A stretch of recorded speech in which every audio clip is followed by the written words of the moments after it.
I'm just going to get into it. Or- Welcome to the Overtly Disagreeable podcast where two assholes talk about nothing.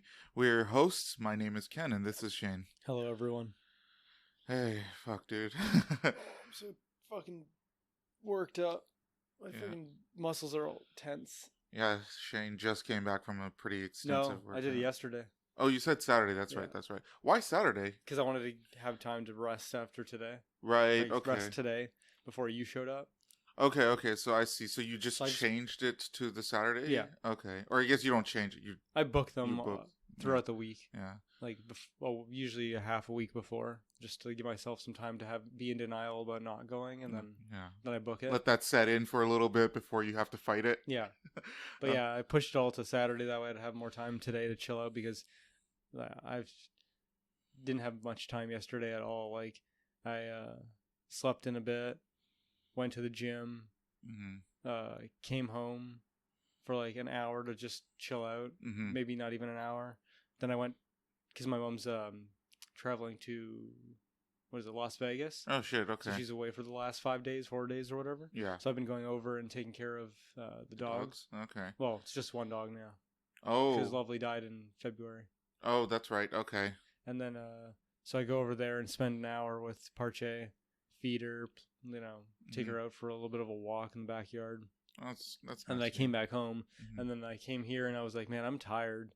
And I slept for an hour and a half before I was supposed to go to dinner at 6. Okay. And then dinner was I stayed there till 10. Oh my god. And then I drank so much and ate so much that I came home and I'm like, if I don't chill the fuck out, I'm gonna throw up for sure. So then I basically slept the rest of my night away. Oh my god. I was gonna go to that kind of club party, dance party thing they had going on, but on top of the fact that I felt like shit and thought I was gonna throw up, so if I danced, I definitely probably would have. I also left, and they had like a bouncer basically. Yeah, okay. So to get back in, I'd have to probably wait in line. I was like, I don't want to wait in line or anything like that. Most clubs aren't usually like that. As far as Well, yeah, but it's like experience. the last night of this bar being open, and they don't usually operate like a club. Like, Oh, they I see what you're hired saying, a yeah. bouncer for the night. Yeah. For like the last 5 hours. I even woke up at 5 o'clock. I was like, maybe I should just go down there and see if it's still going. Because normally they close at 2, but it's the last night, so maybe they're just going crazy. Yeah, but you didn't check. I didn't. I know. I just stayed in bed. I'm like, it's too early in the morning to do anything. I was a little bit annoyed yesterday because while I was working, I actually managed to finish all my work by like 3 o'clock. Oh, or shit. 2:30, like the one time, yeah. right? And so I finished so early that I was like doing all of my coworkers' works for the next day. Otherwise, I would have just left and just done the podcast. Yeah. With you, but we weren't doing that yesterday. So. Yeah. Well, for the next this week and next week, it'll be Sunday podcast. But I mean, yeah, I just have to. It's a once in a lifetime thing for this place to be open and then close. Yeah. Yeah. What's the place that just closed down? Wheezy, right? Okay. Yeah. Well, I'm gonna miss it. I wanted to buy one of the paintings, but then it had been on sale for the whole time I'd been going there for the last 8 to 9 years. Oh. And then I checked yesterday and it was sold, and I was like, fuck. I was gonna talk to the owner because I wanted a specific painting. I didn't just want a painting. Yeah. There's one that I always catched my eye while I was there. I need to start. I was thinking I need to start buying paintings for my place. I have almost nothing on my walls. Oh, really? Yeah. Posters is a good way to start. Well, yeah. I was thinking. There's this one guy I follow on Instagram. Yeah. That does paintings and stuff, and I've never even thought about buying his stuff, but I like looking at his artwork. Oh, it's all nerdy stuff, but it's amazing. It's beautiful work. Okay. And so they're maybe $30 to $50 a piece. So that's pretty cheap. Yeah. Is it poster size or? Yeah, most of them are poster size. That's pretty good deal. And they're amazing. So I was thinking of getting one of those. And then I might have to buy a frame for it. Oh, okay. Which would probably be $10, $15, I think. I don't know. Yeah. But you can go to the Sears or something like that, and they have frames that you can buy. Yeah, there we go. Yeah. Maybe. I'm sure tons of places have them, but yeah, I feel like I need to start putting some imagery up on my walls. Well, you're talking about buying a place sometime soon, so it's a little bit late in the game to be like, oh, I've been living there for 4 or 5 years. Now it's time to paint the walls. Well, while I lived with a roommate, which where I currently live, I lived with a roommate for pretty much the entire time I lived there. Yeah, up until this year. Yeah, and so I've never really considered it a home. Oh. So up until my roommate moved out now. Do you even use your living room? Now? Yeah. Oh yeah, all the time. Oh really? Okay. Yeah. I thought you just pretty much stayed in your room, but I guess now that you don't have that other person. Yeah, no, I pretty much live in the living room. That's actually got to stop because the couch is really fucking up my neck. Oh yeah, see, I had the same problem. Falling asleep on the couch every night, and you feel it. You wake up in the morning with a crick in your neck or some shit. Yeah, and it's fucking awful. And my couches are a little bit smaller than your long one, so like I have to pretty much sleep on the I don't know what they're called, the sides. Oh, like the armrest. The armrests, okay. Yeah. And I have a pillow on there, but like after a while, the pillow there's not enough cushion. Yeah, you start getting like beating your head through it. Yeah, pretty much. I know that feeling. Yeah. So other than last night, how was your week in general, man? Pretty good. Actually, it's funny that after you left last week, you left at like 2:ish.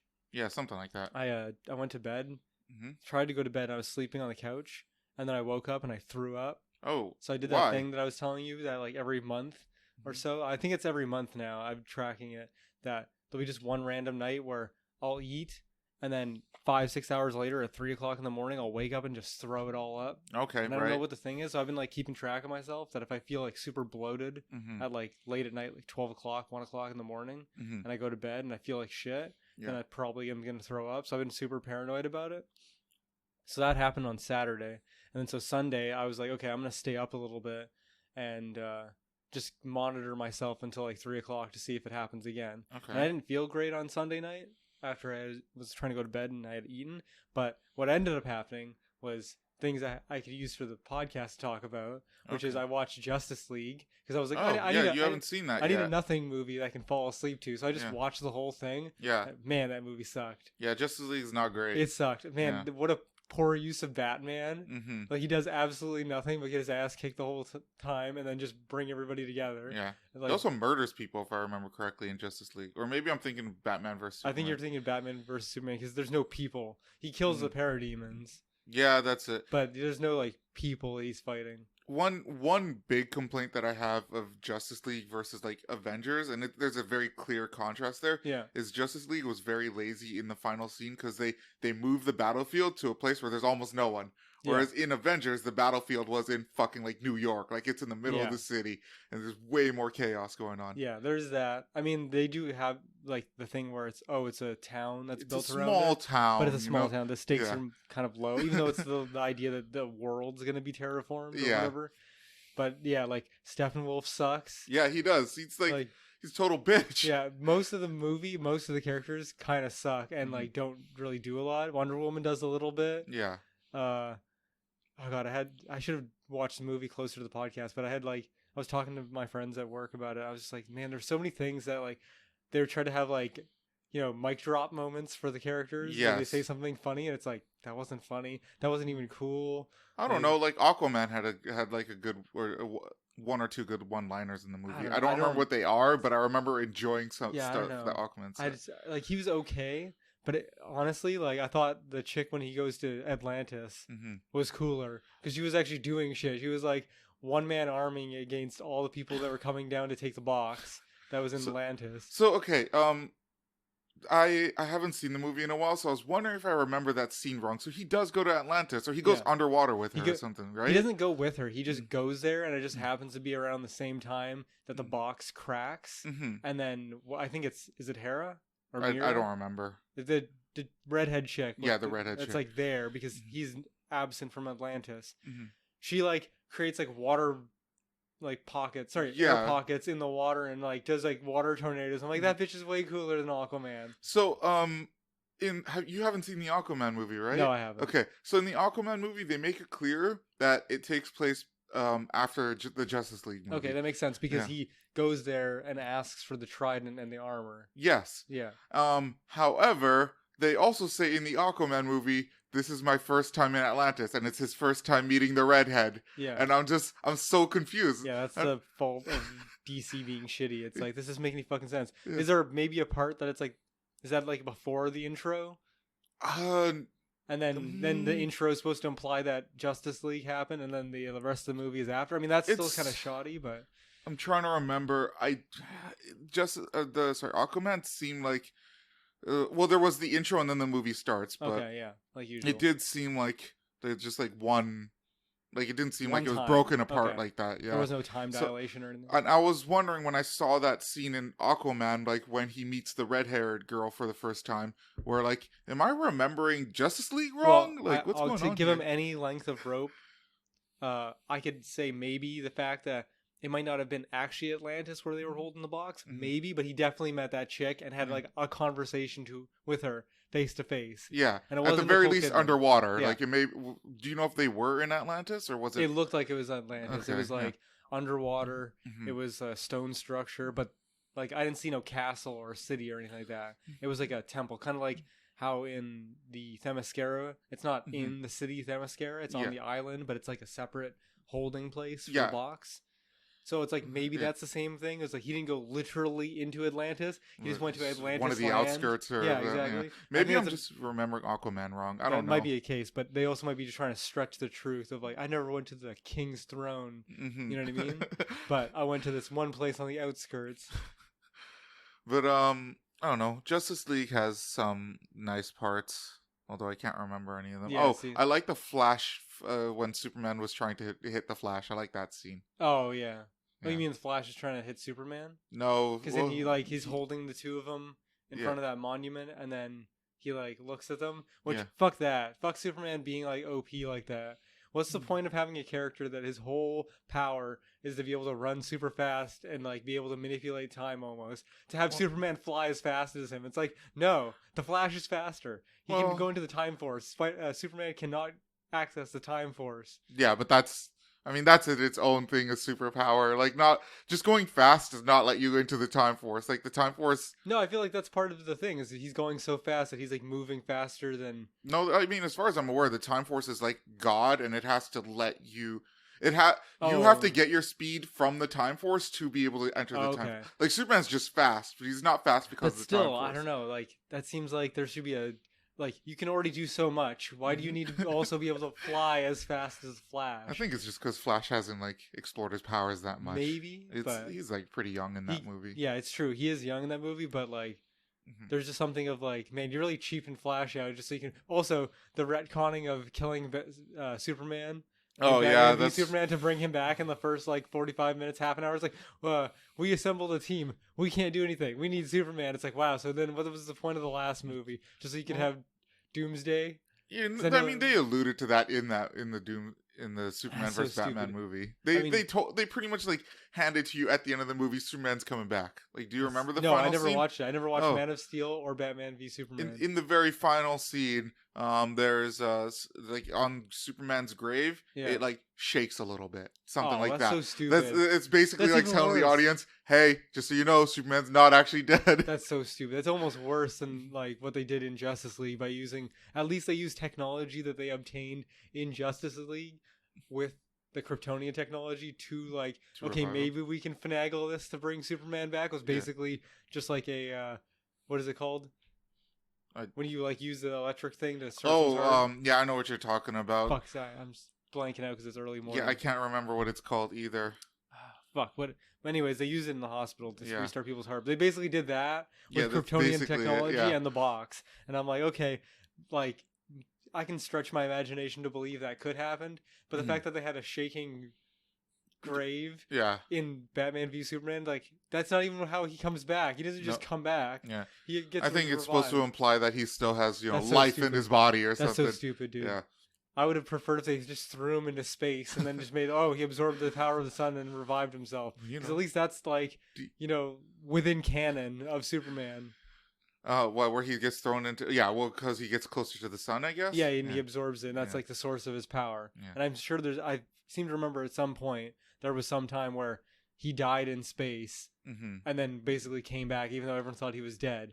I mean, fucking what... the Superman Returns, is that what it was called? I can't remember. The Death and Return of Superman storyline. Yeah, I think that's what it is. Yeah. Right? No, well, they use, what is it? Cyborg Superman. Was it Cyborg Superman? Can't remember. The Eradicator, that's the one. The Eradicator was one of the other Supermen. Okay. He's the robot made from Kryptonian technology that is jump-started, that is programmed to start on Superman's death. Oh, okay. So that's very specific. Yeah, he's pretty much just there to try and revive Superman. Like Okay. he's a failsafe that his parents put in. Yeah, I never actually read Death and Rebirth of Superman, but I just knew that he came back. I get the story beats. Yeah. And he uses the sun to slowly revive Superman, but it's on Earth. Like, he does it on Earth. Yeah, no, but that's the whole thing, is that Superman doesn't have these, like, Kryptonians don't have the crazy powers that they do unless they're under the power of a yellow sun. Yeah, that's right. And Krypton didn't have a yellow sun. Yeah, Krypton is under red sun? I can't remember. Yeah, okay. Specifically. Something. And they barely ever show it as an actual story thing. Well, I mean, obviously, I've never read the comics, so I'm missing that part, but from the movies that I've seen and stuff, Krypton's like a... I've only Bruce Wayne's parents getting shot. It's just like, okay, let's get over that. It's just, we need the story beat. We need Krypton in the movie or in the thing to be referenced. Yeah. Just so we can have Superman. I've read stories with Brainiac that, like, tell how he captured that one city of Krypton. Yeah. I forgot what the city was that he captured, but it's the city that Supergirl's from. Okay. But that's only because, like, it's just an iconic bit of story for Brainiac. Yeah. But that's to show that he's, like, existed before Superman. Pretty much something like that. He's been around. Yeah. He's doing his shit for many, many years. Yeah. Okay. So then, because that was so boring, I ended up just staying up. So that was like 1 o'clock, 1:15 when Justice League finished. So I'm like, okay, now I need something to, like, put me to sleep. Yes. Because it's Sunday and I need to go to work in the morning. So I watched Inception. Oh, God. And that's a bad movie. No, it's good. No. Fuck you. You just have no taste. We've already gone over this. No, Inception's a bad movie. Everyone in your chat to believe that you have no taste. Nope. I've planted the seed. They're all wrong. But I watched that, and then I couldn't fall asleep through that because I was engaged. So I watched that all the way through, and then I eventually went to bed. What I hate about Inception is everyone acts like an expert, but no one can explain anything. They're just like, oh, when you go to somebody else's dream within a dream, time slows down. Why? Because it's the same way that how you sleep and you have a dream and it's all this complex shit, but you've only been in bed for 5 hours. It can happen either way, though. I can be in bed for like I just happened both times where I've had a dream that lasts for like 10 minutes, but I've been in bed for 8 hours. Yeah, but also I've been in bed for like 1 hour and had a dream that lasted for 8 hours. You know, there's no distinct rules here. Well, yeah, but that's the thing, is they're creating the dream, so they make the rules of the dream, so they're using it to the advantage of expanding as much time as possible. So I think that just comes with the territory, because if they're crafting entire worlds and like being able to like fuck with physics, well, not entirely. They're not really fucking with physics, no, because they could, but then it fucks with it fucks with the dream mechanics, or whatever you want to call it. I think they just, because it's used as a technology, they just know how to expand and they never actually say this, but they can expand and contract time as they want to, and it just happens that they always want more time. It just seems like it's an arbitrary rule. Well, yeah, it probably is, but then they're always using it to expand the amount of time because they want the most amount of time possible. Yeah, but and they're just using that as a compounding effect. Yeah, but again, like, that rule doesn't come from anywhere. Well, it comes from people dreaming and having time dilation. Okay, but why is it that when you go from one dream to another? Because they're crafting the dream, so they create the rule set that the dream is longer than the real time. You know what I mean? But I remember them crafting the world. But they do that, but then you got to remember they also craft other parts of the world. You know what I mean? They create layouts. They create a labyrinth or a maze, as they call it, to kind of go through the puzzle or whatever to like make the dream more believable. And have like impossible spaces and whatnot.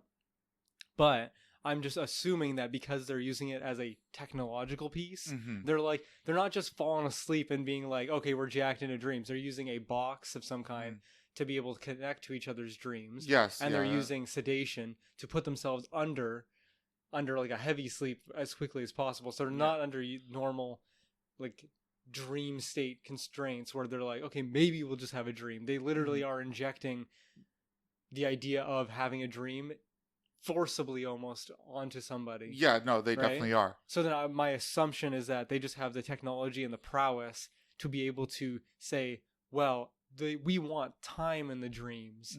So we're going to use the ability to expand time as the primary thing. It's used as, they just gloss over that because it's an unnecessary thing, because all you need to know is that time is expanded in a dream state. Now, then the question is, that you asked is why is it to keep doing that? It's because they keep crafting dreams. Somebody is always in control of the dream state. I think the only time that doesn't work is I think the last dream state when I think Cillian Murphy, who's the guy that it's the actual target. I think they say that they're going into his dream. No, they fake it. They're actually in what's his name, Tom Hardy's dream. So again, it's all people that are in control. I can't even remember. It's been so long. They went into Tom, so the person that they're trying to plant the seed into is Cillian Murphy. Yeah. So which character did Tom Hardy play? I don't even remember. They call him the Forger, but he like practices and pretends to be somebody else to the point where the dream state then makes it look like him. So basically you as Tom Hardy as the Forger would practice pretending to be like me. You would practice my mannerisms, what I say and how I say it. And then in the dream world, because you act like that, your self-imaging is of that person. Right, I get what you're saying. So he's capable of like he's just a very good actor. Yeah, basically. Okay. That's all he is. But he's also like, in the dream he's good with guns and shit like that. I'm assuming he trains some And if I remember correctly, when they go deeper into the dream, what does that mean? Like, just a different layer of the dream? It's just like, think of a dream, and then there's another dream, and it just because it's based off of it's based in a dream that's already going on, the time dilation is magnified. Yeah. That's the only answer I have for you for why the time gets magnified, because they just keep using that same rule set of time is expanded in a dream, and then just being like, well, if we go a dream in a dream, then that's more expansion, and if we go a dream within a dream, then that's more expansion. Good enough. I'll take it. I mean, I'm doing my best here. Christopher Nolan specifically even explain the movie. He specifically doesn't explain things so he can make the mystique of the Inception concept and stuff like that. Yeah, that's what I didn't like about it. I'm just like, that just to me sounds like lazy story writing. No, he just wants people to make their own assumption, because he also did Memento. I never watched that one. It's basically this guy has short-term memory loss, but the whole movie takes place backwards. So like something happens, but then you see like him like losing his memory and then having to like piece it back together. And so he starts writing shit on his hand. Anyways, it's from the 90s. It's not a bad movie. You should watch it probably at least once.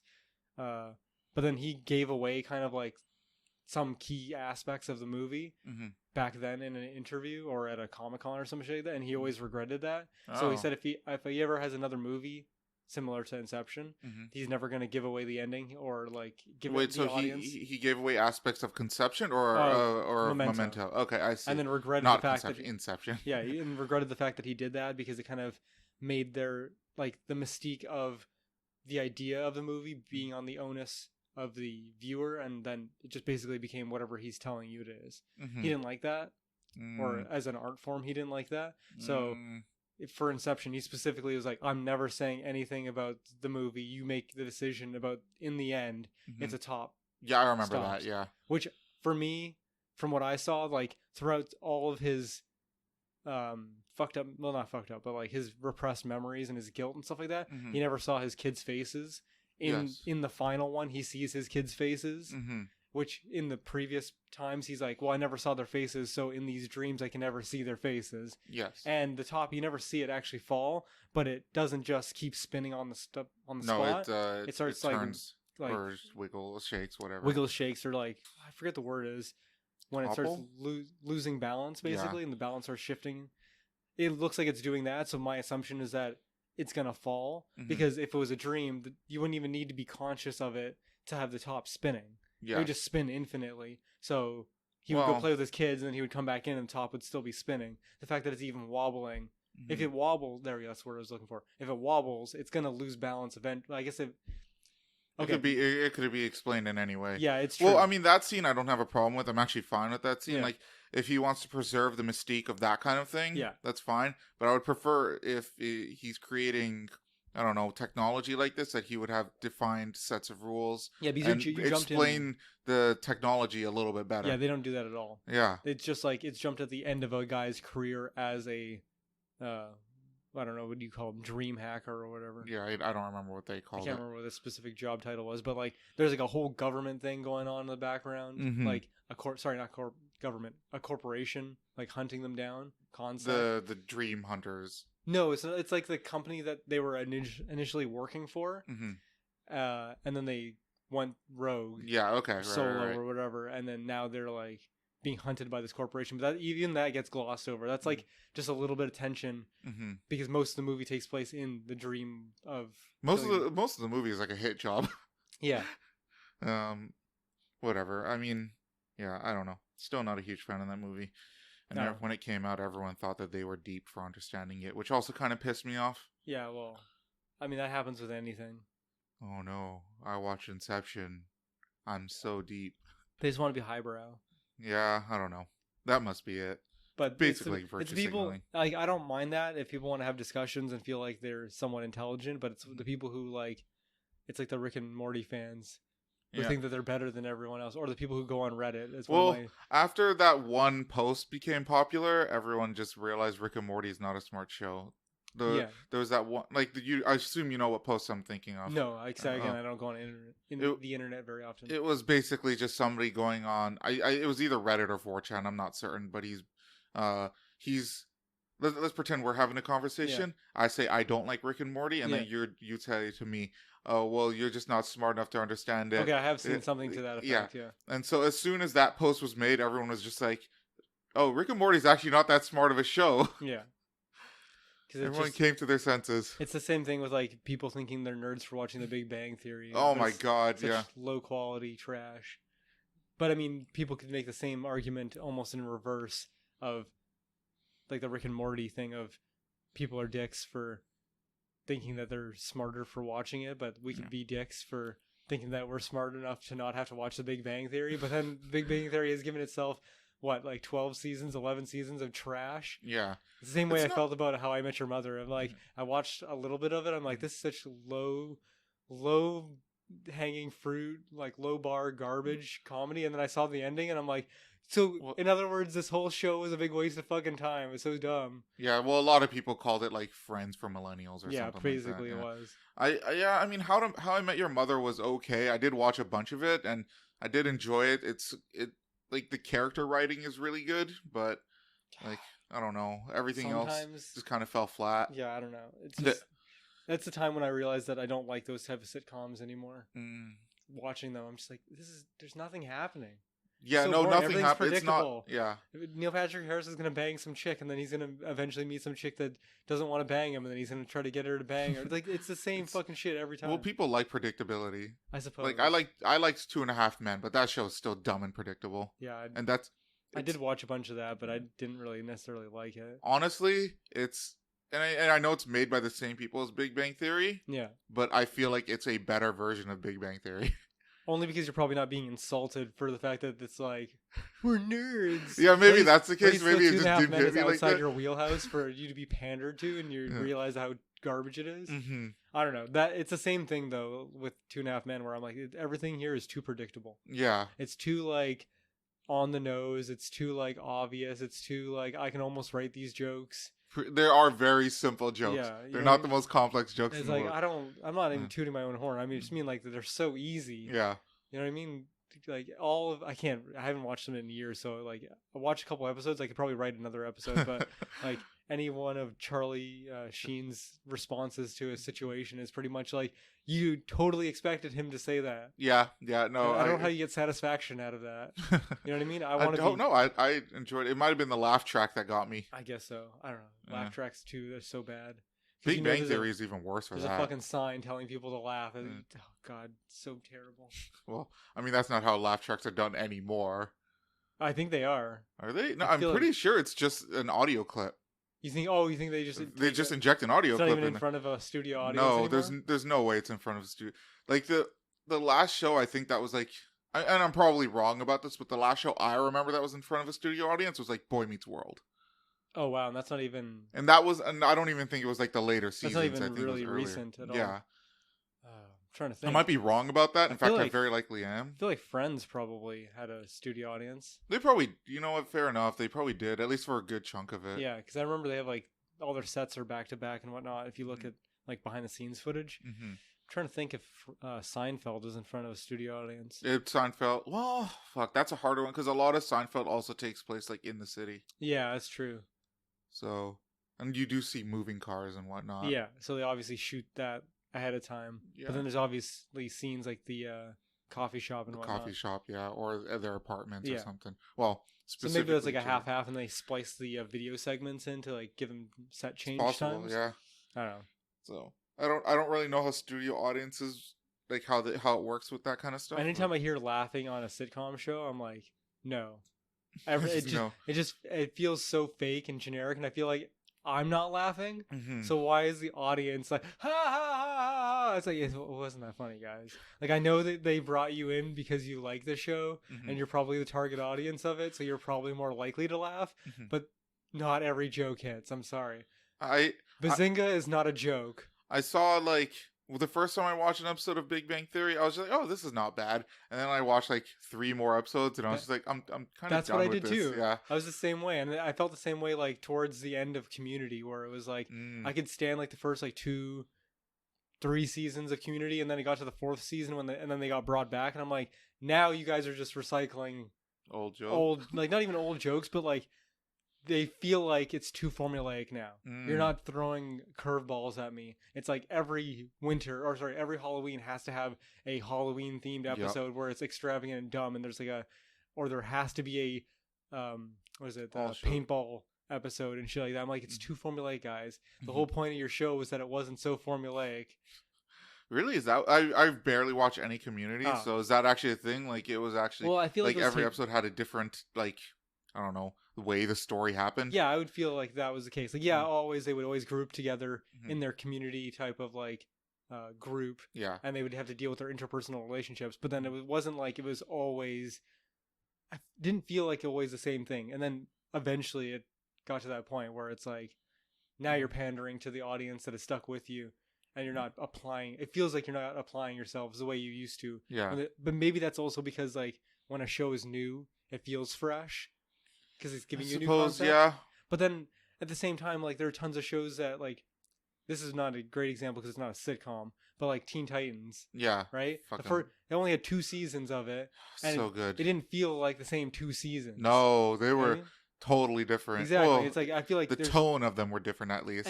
But that's the thing, right? Like you can have the same story of characters, but not having the exact same story. Mm-hmm. And I know a sitcom, it's like it's supposed to be a little formulaic. It's supposed to be accessible, but there's just something about that, like that style of show that, and obviously that's because there's not as many of them anymore.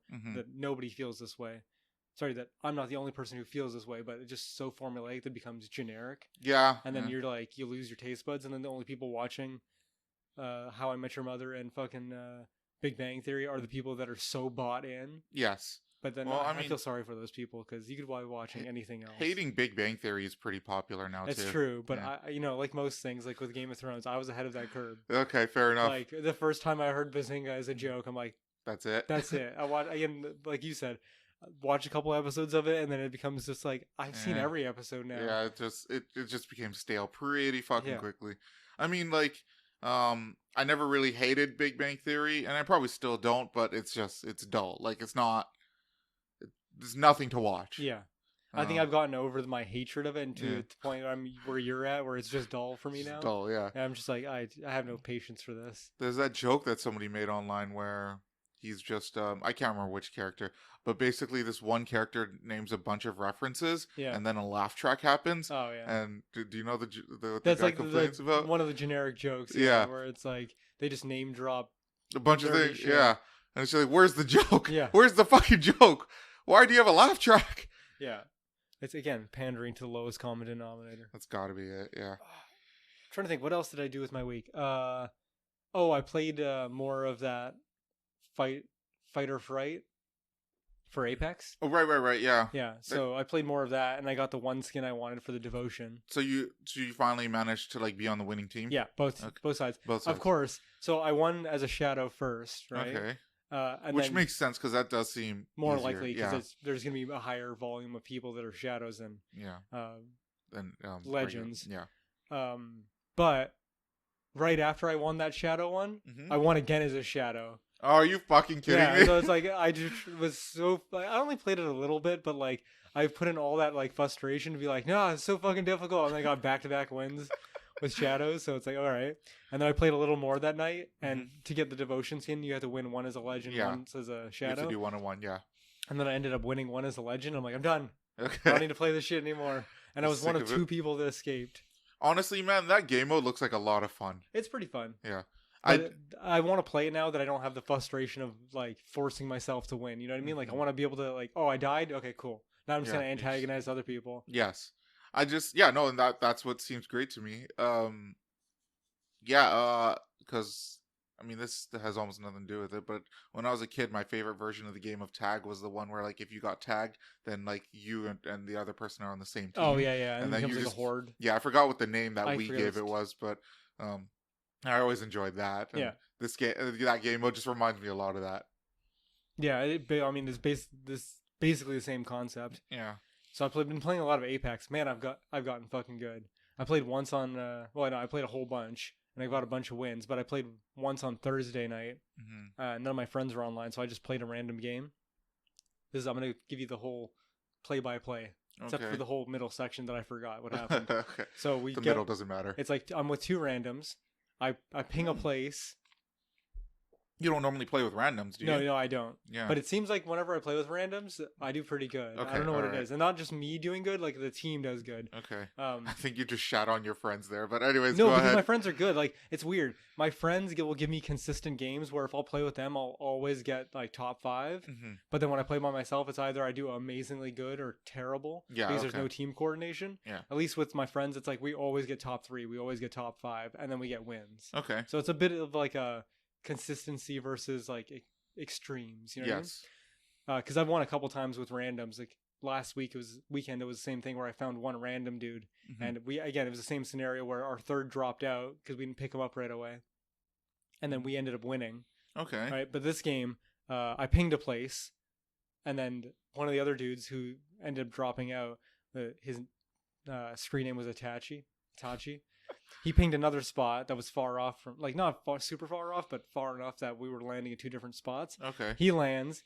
He does okay. I think he downs someone. He gets capped, and then he, like, ping, like, come pick me up. I'm on the other side of the map. Oh, that's not going to happen. And I'm going to get gear first before I come to get you. So he ends up dropping out in the first, like, of course, round of the game. Yeah. Like a bitch. And then it's me and this other dude. We're not talking to each other. It's just, like, let's do this, let's do that. So somebody just basically tries to be like big dick energy, fly on his own, down immediately. Yeah, pretty much. Yeah. I think he held out okay for a second, but then, it's a team. It's 3v1, or you can come to us. What a stupid idiot. I know. Anyways, so he ended up dropping out, and we lasted the whole game. We did it great. I ended that game with that dude. We won. Oh, right? shit. We won champion, and I won. I was the kill leader. Oh my god! I had 7 kills by the end of it, and I had over 1,000 damage. It's one of my best games.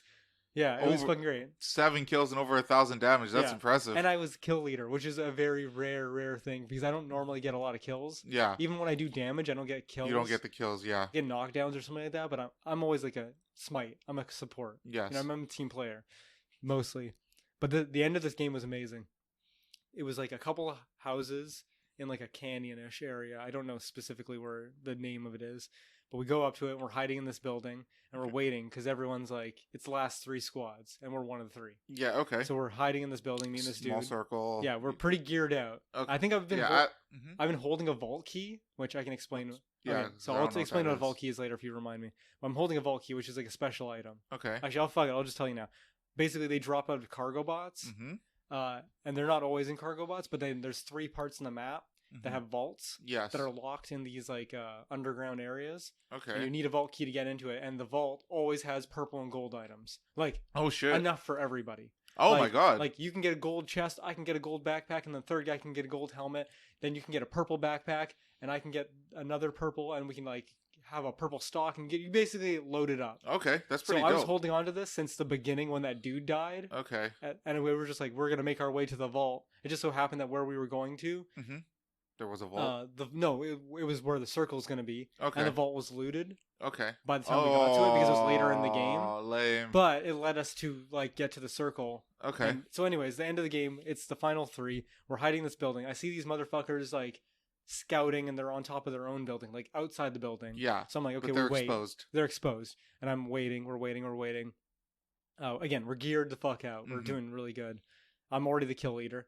I'm playing Gibraltar. Okay. And then so the circle starts closing and we start hearing gunfire. So that means the other two teams are fighting each other, right? So we're like, we both have the instinct of let's go. So we both leave out the building in two separate ways. Okay, yeah. There's two separate entrances. I was looking out a window that was looking directly at the building, and he went out that door. I went out the long way. Yeah. I threw my ult, and what I was expecting to happen was I was going to drop it on the building. Okay. Right? My artillery strike. So that way the guys that would be fighting around the building would be either fighting each other, get caught, or they'd be forced into the building to fight each other and kill each other, right? Yes. Well, no, I overshot it. I overshot the building. So the building's here, and my ult, like, basically just, like, the tip of it is on the building. Okay. It's mostly outside the building. Well, guess what? What? Motherfuckers weren't in the building or fighting around the building. They were fighting up away from the building exactly where I threw my ult. So I'm starting to get hits. They're fighting each other. Me and the dude, we come like around the building from two separate areas. He's throwing grenades up the hill, and I'm like seeing two dudes fighting. I shoot one of them. Just for the listeners, basically, and I know this is probably not entirely accurate, Shane went east and his teammate went west. Basically they flanked the building that we thought that they were at still, but they had moved out of it. I started catching people fighting each other, knock one down, and then I see a Pathfinder slide down the hill. I shoot him, knock him down, and then I see my ally throw a grenade up the hill one last time. So you guys are taking out both teams, right? Yeah. Or they're fighting each other. They're fighting each other, and you're just picking them off. Yeah, exactly.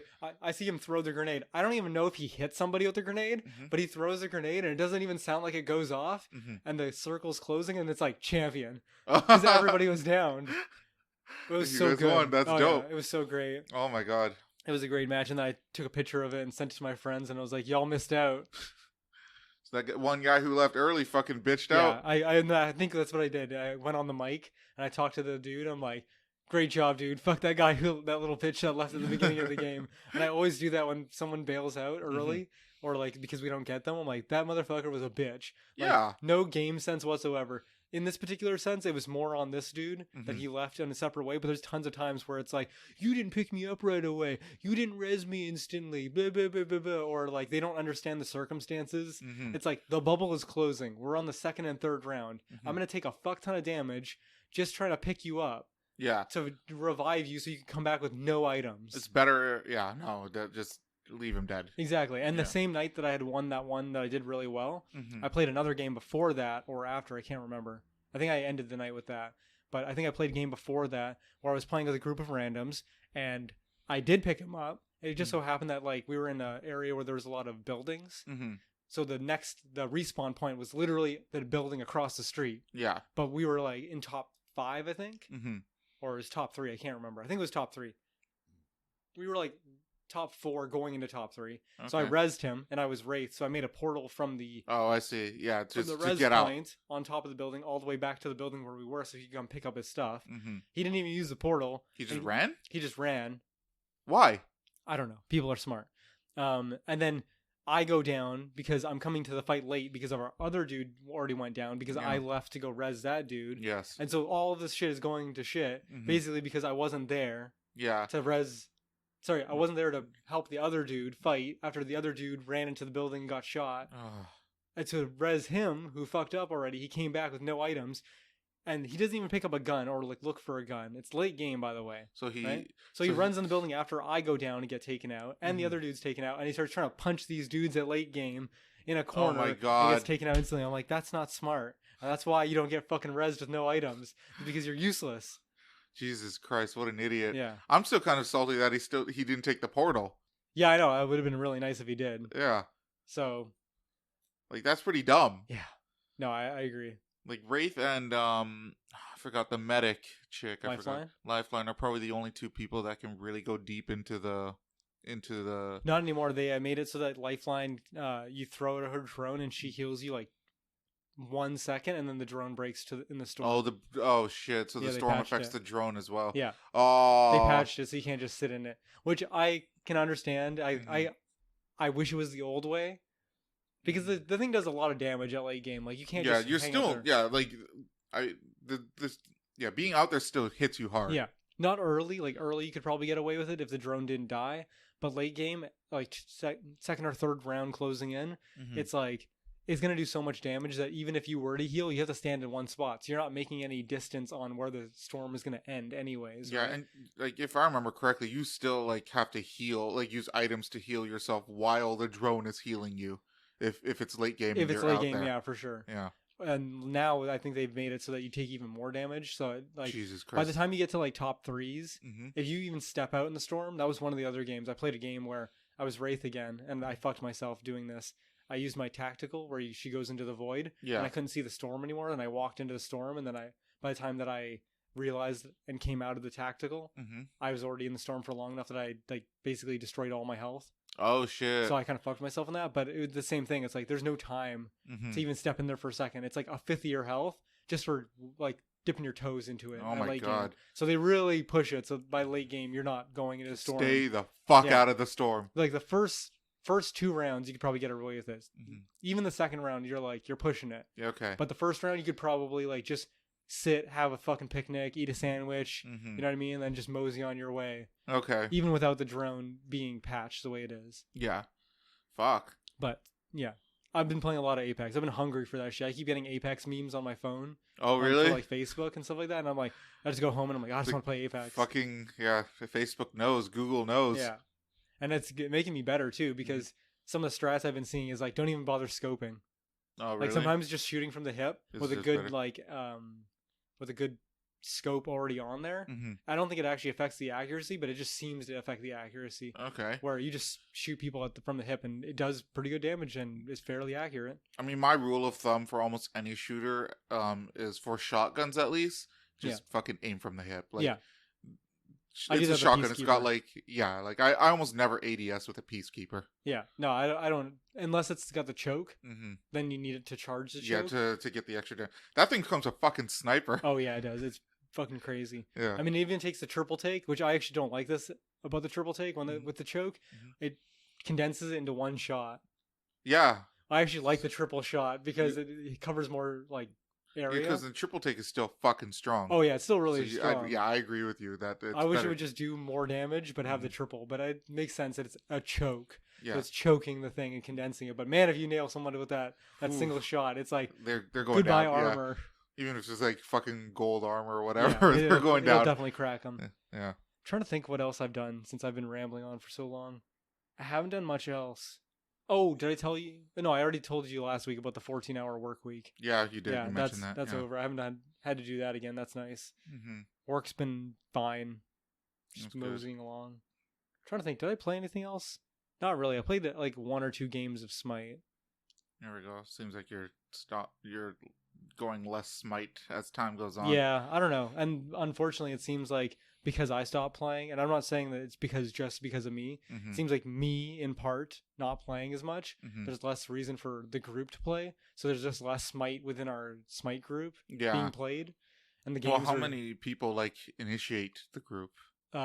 Anywhere from like 5 or 6 of the same consistent people, and then everybody else comes and jumps in. I see. Okay. All right. You know what I mean? But like, in a day, it used to be that in a day there would be like 3 people at least Mm-hmm. in an afternoon or into the evening calling for like, where's the group? Yeah. If there's no group. Or there would just been a group since like 11 o'clock in the morning That all the way till goes all 7, the way. and just people keep interchanging. Yeah. Maybe the group dies down at 6 o'clock when everyone's burnt out from playing for 5 hours. Yeah. And then picks back up at like 8 o'clock our time after people have refreshed a little bit and had dinner. Yeah. And then or we go other back people again. come back from work or something. Exactly. Yeah. And that was kind of the flow of it, where there would always be like a party of 3 solid. Yeah. Solid party of 3. Now there's like barely a party of 2. Oh man, that sucks. So it kind of sucks, but like, I don't know, with the fact that I don't know, I don't want to blame it on PC people being good and having accuracy, Mhm. but between that and some of the changes they made and Umoja, I'm just like, there's too much bullshit now. Mhm. I'm too annoyed. Just fucking change it so you only play with PS4 people. I could probably do that. That might help, but I don't have I don't care enough.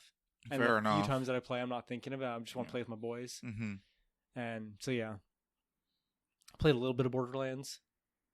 They, do you know the guys Penn and Teller? Yeah, I know Penn and They Teller. put Penn and Teller in the game as a boss. Really? Yeah. What are their names? 'Cause Pain and Terror. Okay, I see. And then they're like riding like a huge mech. Like you ever seen the trailer where it's like the skull face machine thing that blows fire out its mouth. No, I But don't. basically, that's their boss fight. Okay. What? How can you tell that it's related to Penn and Teller? They're voiced by them, and they're are they really? And it's called Pain and Terror. Pain and Terror. That's funny. Terror is like a shorter dude, and Teller Pain is like a taller, lankier dude. Yeah, exactly. Oh, that's funny. So it kind of gives you the hints. And then someone told me that they're actually voiced by them. Well, obviously, only one of them. Oh, one voice. Penn only is the only one who talks. Oh, I see. Teller does, or like, Terror doesn't talk. Yeah. Okay, yeah. I'm sure he screams something. Does Teller not talk usually? Yeah, he's like Silent Bob. Okay, he does talk in interviews and stuff. As far as I know, no. Really? Yeah, because I don't follow him that much, so I don't actually know. But for their stage performance, they don't. He doesn't talk. Just one of them doesn't talk. Yeah. Okay, all right. Yeah. So yeah, that's pretty much my week. I can't think of much else, but I consumed a lot of media. Oh, I watched Mission Impossible Fallout. That was also kind of bad. Is that new? It's new. It's the newest Mission Impossible movie. It's the one with Henry Cavill. Did it come out like 2-3 years ago? I can check, but I think it came out last year. I don't remember a Mission Impossible movie coming out last year. Well, did you ever see that? Do you remember a Mission Impossible with Henry Cavill in it? No, I don't. Oh, okay. Yeah, the last one I remember coming out was with still, what's his name? Tom Cruise, is it? Yeah, he's still in it. Yeah. No, it's still Tom Cruise. It's just that Henry Cavill is one of the people in the movie. Okay. I thought you meant that Henry Cavill was playing Tom Cruise's character. No, it came out last year. Okay. I don't know when last year, but it came out last year. I don't remember that. Okay, but all right. You probably remember the scene where they're in the bathroom and then in the trailer at least, Henry Cavill like shakes off his arms and it's like No, I don't really. No, you don't remember that? That was like the funniest part of that trailer is they put like shotgun sounds to him like shaking out his arms. Okay, that's pretty cheesy. Yeah. I've never seen Mission Impossible. Is it supposed to be that kind of cheese? No, not like that bad. That's just for the trailer. Okay, all but right. it is kind of like it doesn't take itself as seriously as like a James Bond film. Okay, all right. Like some James Bond films take themselves seriously, even though it's like it's supposed to be kind of like out there for like the espionage type stuff. This is more like fun. Okay. Like he puts on like masks of people that they've made to reproduce what they look like and then fake what they look like. So it's like a Halloween mask. I get what you're saying. And then they have like thing that makes their voice sound different and shit like that. Right. So there's a lot of that where like one of the tropes in the movie series is that like the movie will start and it'll start with like a heist or in the middle of a mission and then it'll be like this person and they'll be making a deal or something like that, and then things will start going to shit, and then Ethan takes off the mask. Will rip the thing mask off, and you're like, "Oh, it was Ethan the whole time! Holy shit!" Like that's like a trope of the thing, so they always use that in the movies. So the writers don't take it too seriously. I don't think they take it as seriously. Like they have like that kind of concepts of like James Bond stuff, where it's like world-ending things or like personal things that are going on with Ethan. But I feel like a lot of it is like the action is fun. Okay, I feel like there's more of an emphasis on fun action, whereas like James Bond is like cool action. So how was this movie? It was predictable as fuck. Okay, like Henry Cavill being the bad guy, totally saw that coming from a mile away. Like it took about 2 seconds for that to be dispensed. Okay. It was like they played their hand really early. I don't know. Maybe I just was paying attention. For other people, it might have been not as obvious, but I watched that like not too long ago. It was the one movie out of all the movies that I tried to watch in the last little while to fall asleep to. It was one movie that I actually had to like pick up and watch again because I fell asleep to it 2 times. So I had to watch it in like 3 parts. Okay. I watched like the first half of the movie, then like most of the second half of the movie, and then I had to watch like the last act by itself. By itself, okay. So you just skipped to like where? Yeah, I didn't watch the whole movie. Okay. Fuck that. I'm not gonna watch the whole movie. It was like a day ago. I didn't remember what happened. Okay, fair enough. It's not a fucking deep movie. It's not like I have to rewatch Inception because I only watched halfway through. Where I'm like, oh, there's some details that I need to cling on to. It's like a fucking Mission Impossible movie. He drives fast. He shoots people. Great. Good job. Let's go. But yeah, that's pretty much my week. It was a lot of media. That's what I did. A lot of media. Oh, we can talk about it later. The voting stuff, that was this week technically. Voting. The provincial election. Federal election. Yeah. But we can talk about that separately because that's not really specifically my week or specifically your week. I mean, I did do it, yeah. Yeah. But do you want to talk about your week or? Yeah. I mean, my week, nothing special. I started streaming again. I was watching you, what is it, Ring Fit Adventures? Ring Fit Adventures. I want to keep calling it Wii Fit Adventures, but it's Ring Fit. I keep accidentally saying Switch Fit Adventures. Oh, okay. Yeah. Well, I mean, that's more accurate at least.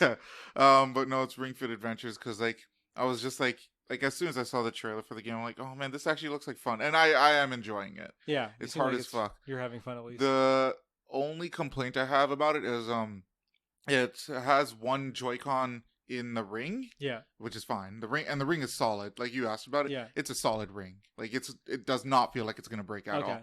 all. But it also has another Joy-Con going onto a leg strap. I was wondering about that because there were some ones where you weren't even using the ring. It's Yeah. literally you just put the ring on the fucking floor. I'm like, how does it sense anything? Yeah. So the leg strap that they have, again, like it's a good leg strap, but it's not a good way to do exercise. Like it was really irritating my leg to even have that thing on after a while. I hate shit like that where it's like either constricting the blood flow or it gets all sweaty or shit. Pretty much. Yeah. And like, and it was constricting the blood flow a little bit. Like it's my leg. My legs are strong enough that like I can do it. I can put it on tight and it won't affect me too much. Okay. But it's still fucking annoying. Yeah. I need to figure out another solution for that because if I don't put it on tight, it's gonna fall off. Yeah. If I do put it on tight, it's annoying as fuck. Yeah.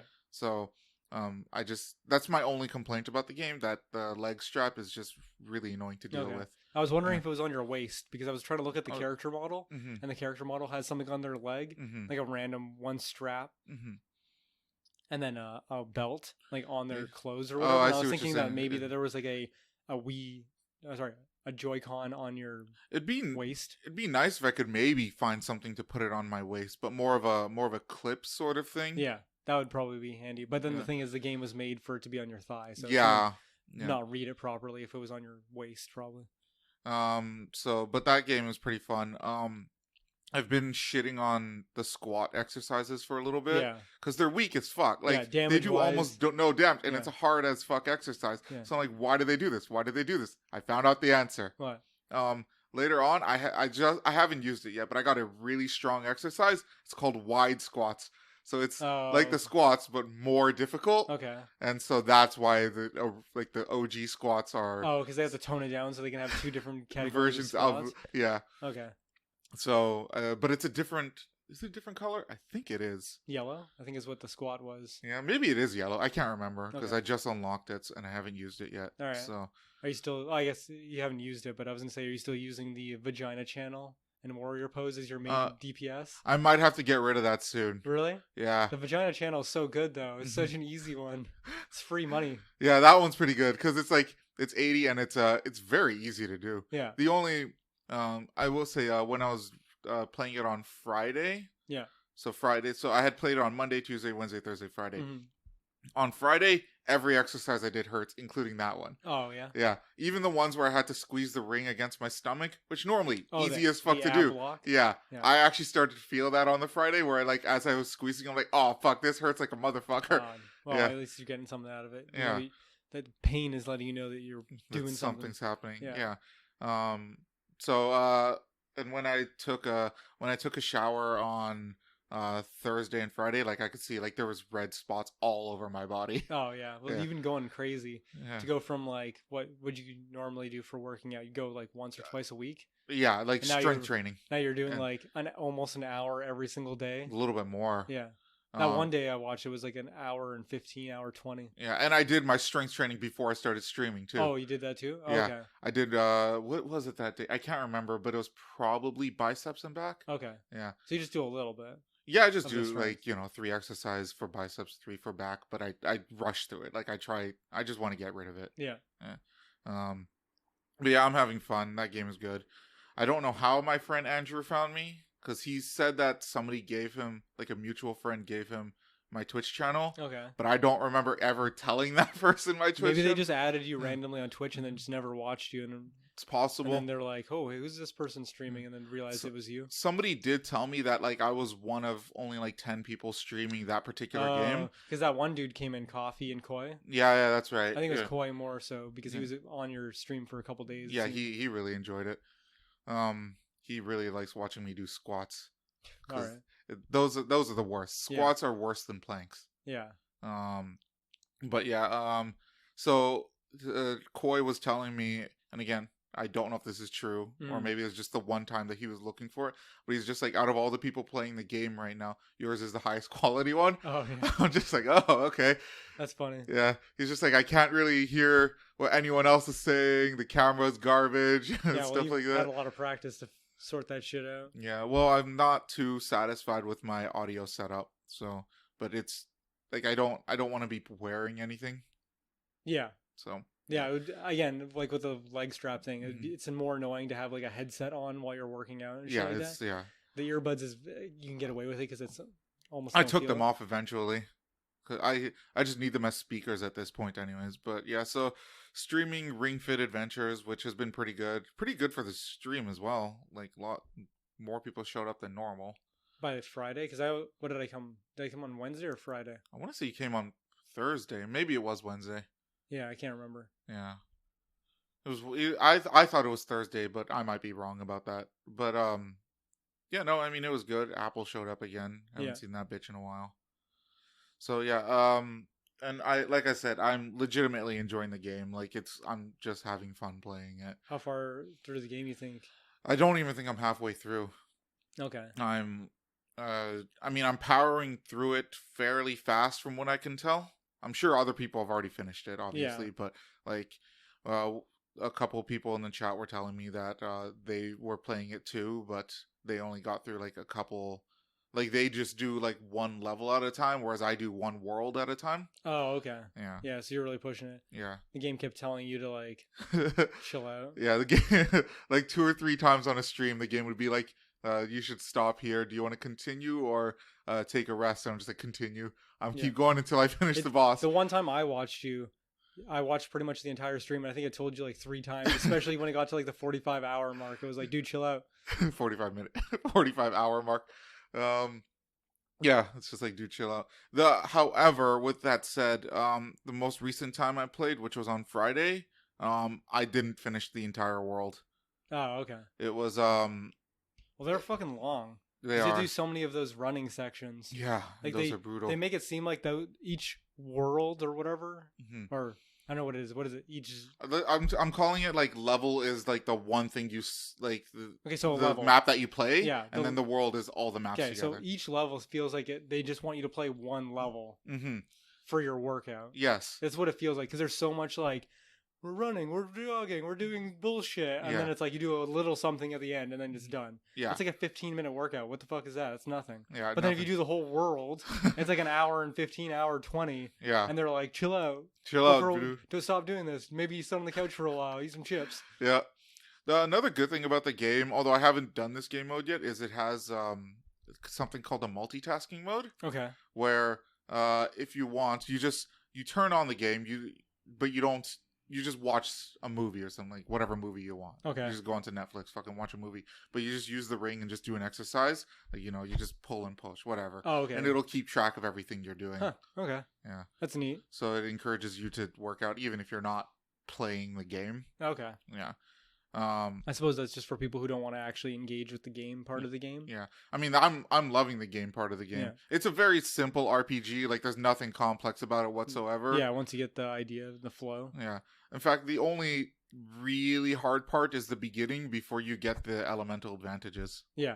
Because at the beginning of the game, like, if you use a red attack on a red character, it still does neutral damage.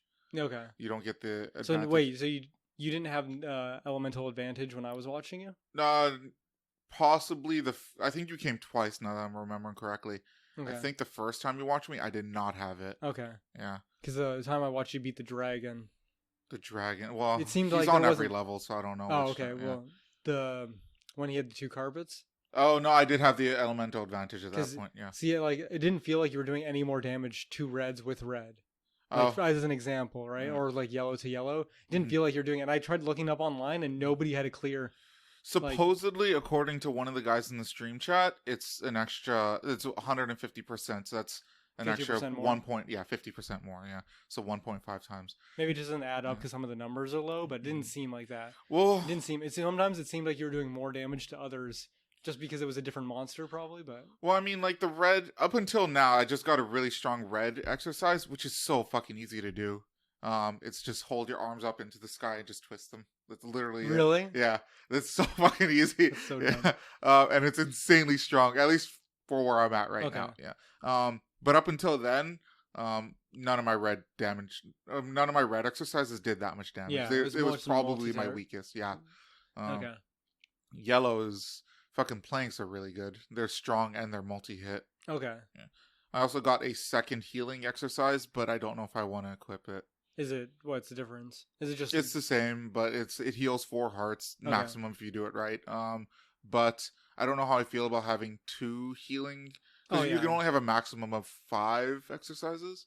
I thought it was like 6 or something. Maybe it's 6. Maybe it's 6. Yeah, whatever. I don't know if I want to have like 2 spots occupied by healing. Maybe in late game when you think you're gonna get slammed a whole bunch, but that basically means that you're gonna be healing every other turn. Yeah, pretty much. Yeah. So I mean, we'll have to see how it plays out. Yeah, but you have access to it. Mm-hmm. Is it like just a different stretch? Yeah, it's a different stretch. Okay. That's basically it. Yeah, and yeah, one time when I was playing, I don't think you were there. The dragon boss, because he's the boss at the end of every world. Okay. He beat me like 3 times in a row.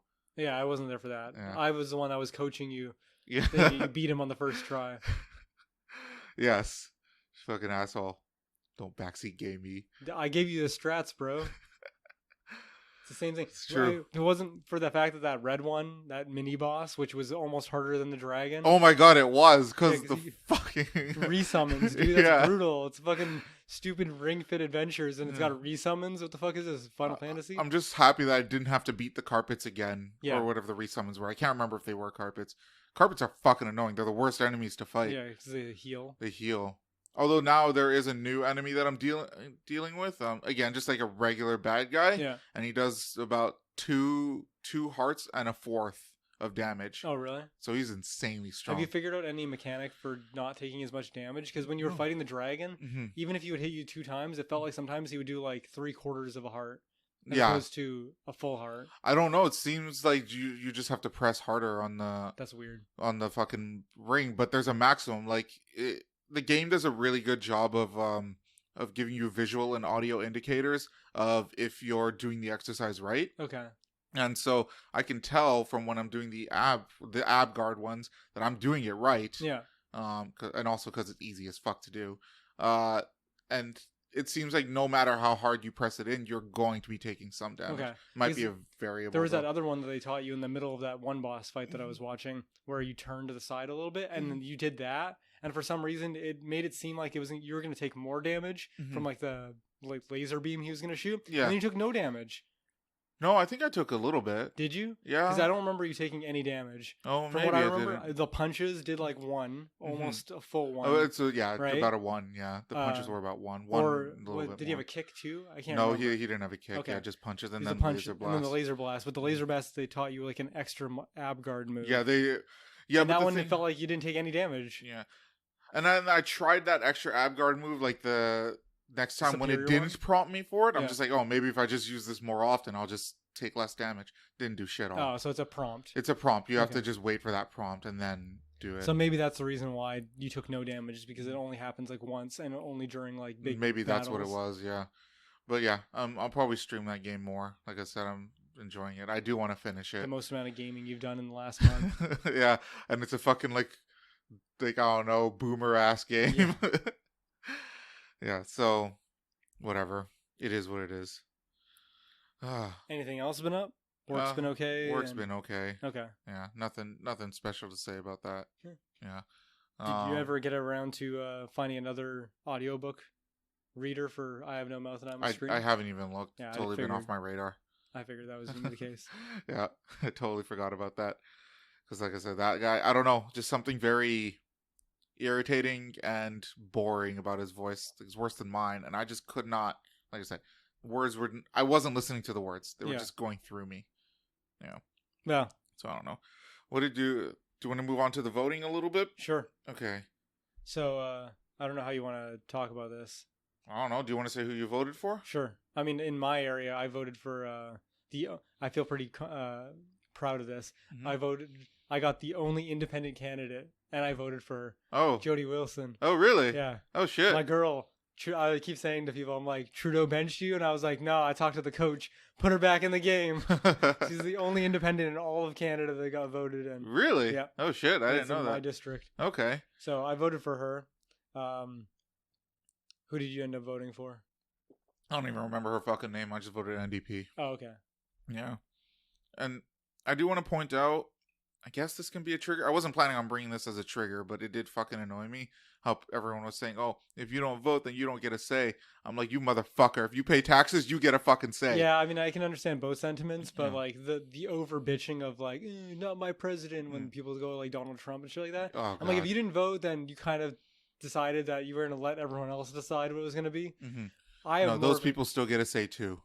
A little bit. Like, they can bitch about the policies, but you know, if you don't vote, it's like, it's hard to really be like, I went to McDonald's and then they gave me a chicken burger, but I wanted a hamburger. It's like, you didn't say that to anybody.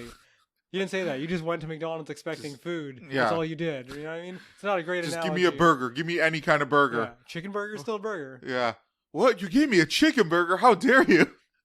Such bullshit. I don't know. I feel like anyone should complain at any point whenever they want about the political system for any situation. I don't agree with that, because then I have to listen to all those leftist douchebags. They deserve to complain too. No, man, fuck them. They went on and on, like to the point where I was talking about it here on the podcast about how fucking annoying it was that they were trying to ram down vote NDP down my throat. Yeah, that was fucking annoying. And look at NDP. They got the 4th amount of votes in. Like, they got less. All these motherfuckers that were trying to be like, vote NDP, vote NDP, vote NDP. None of them fucking voted NDP. At least the people in my friends group, nobody, it seemed, did it enough to the point where it actually made a difference. Because if all those people were so unanimous in like, we need to vote NDP, right? Then they would have gotten more seats than like the Bloc Québécois, but they got fucking steamrolled. Stop trying to shame people into voting for your party, because that's what a lot of people did. They're like, oh, these are the things that NDP want, and if you don't want these things, then you're a bad person. Or they do the opposite, which is like voting for conservative is like, we can't have the conservatives, so we must vote for this one way. It's like, I fucking hate that mentality. Here's a pro tip for everyone: when you try to shame people into doing something, they do the opposite. Yeah, well, we do definitely.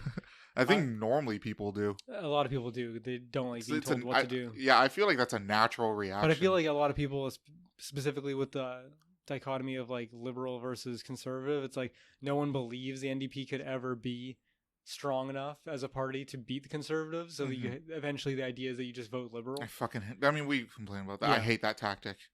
But you know what I've been saying is like, you know, fuck everybody. If Canada votes for a conservative government, I've been like, ever since the election, I'm like, you know what? Canada deserves a conservative government. Yeah. You know why? Because I want to hear these people stop fucking bitching about trying to manipulate the system.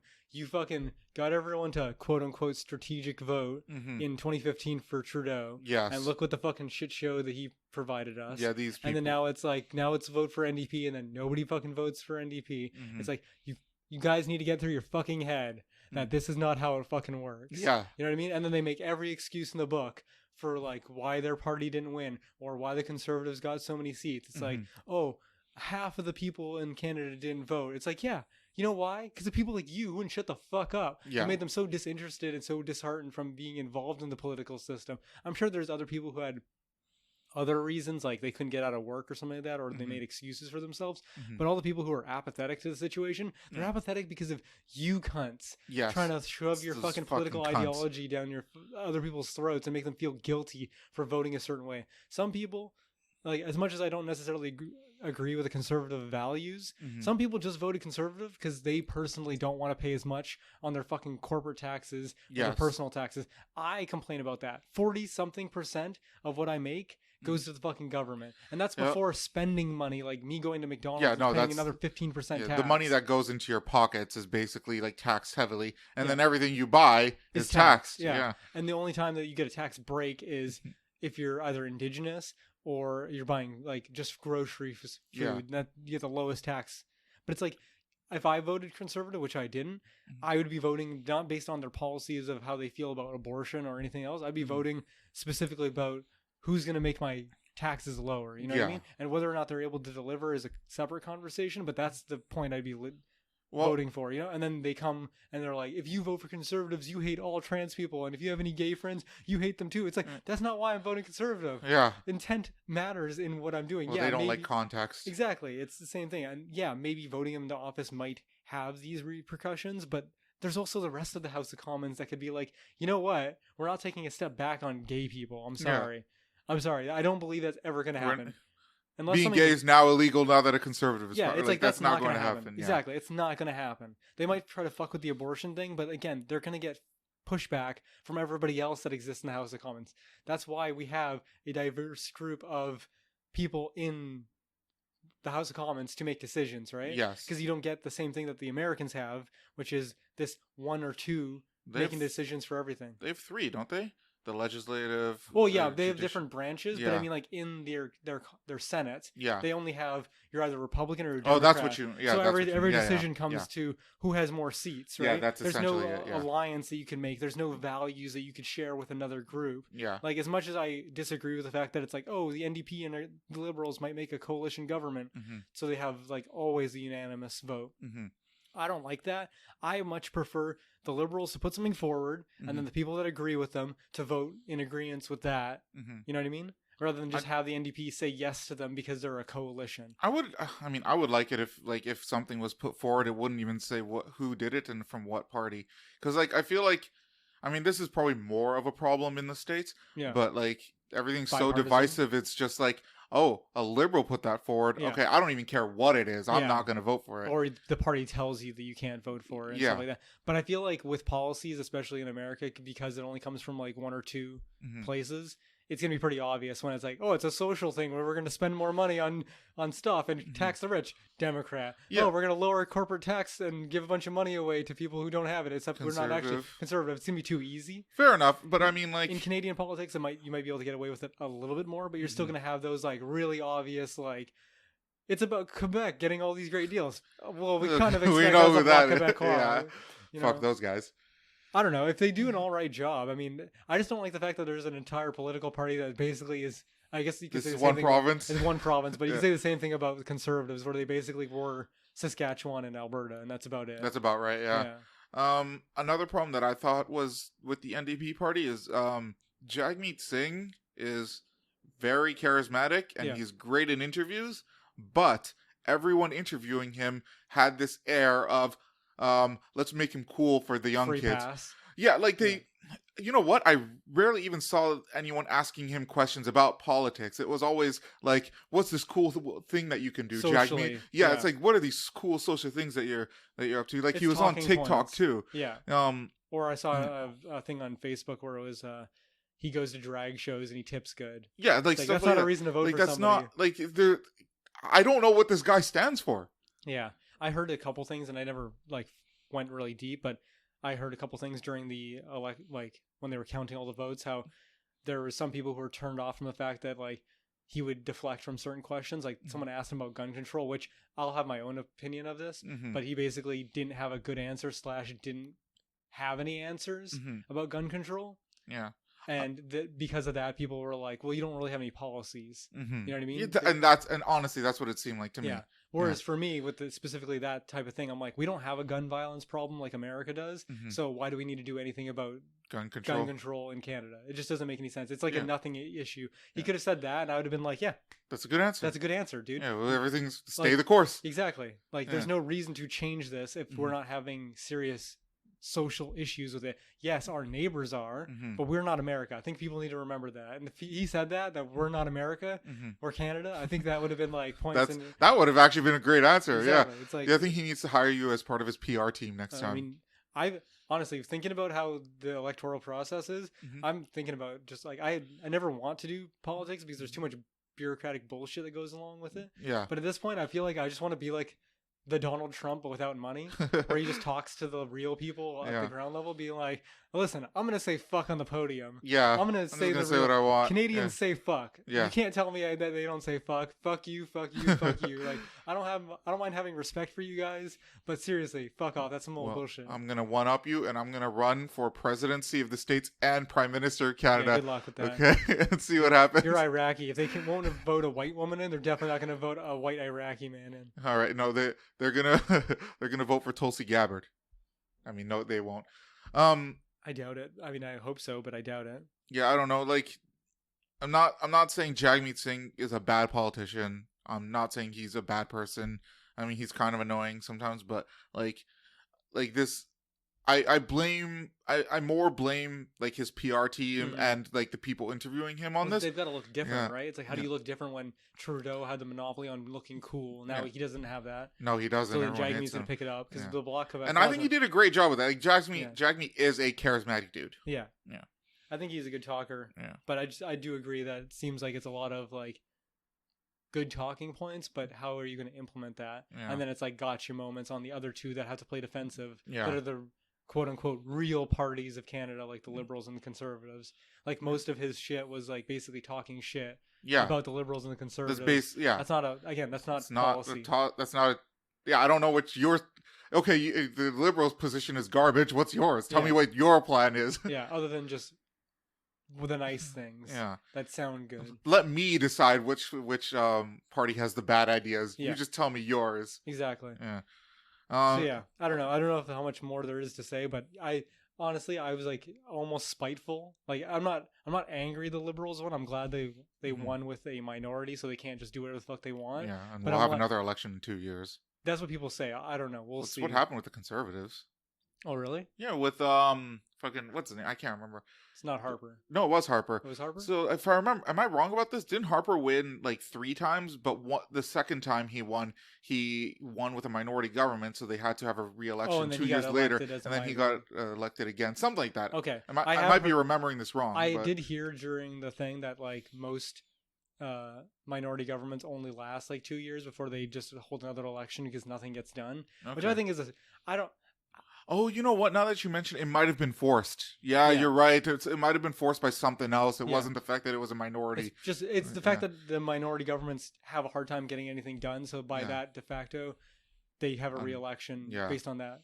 I don't know. I would imagine that having a minority government is better because you have more voices in the room. Mm-hmm. Their voices mean more than just having the Liberals. Like I don't know if you remember seeing this, but like when Trudeau had his first 4 years, there was so much smug on his fucking face whenever he was in the thing. He'd cross his legs, sit to the side, and like listen to what people are saying, and then like he would give some bullshit response to whatever he was being criticized on. So fucking often. Because he knew that he was bulletproof. He didn't have to do anything. He had so many freaking seats in the House that no matter what, almost exclusively all of the policies that they put forward would always get like a little bit of pushback from people, but not enough pushback for it to actually be not put through. Yeah. Now, I want to see what he looks like. Now that he's got criticized, like he's the leader of Canada. There's some weight, and now he has to actually make good arguments for everything. I want to see his smug ass face do the same shit he was doing then, because I doubt that he will, and that's what I want. I don't think he will. Trudeau's just I don't know. He had it too easy.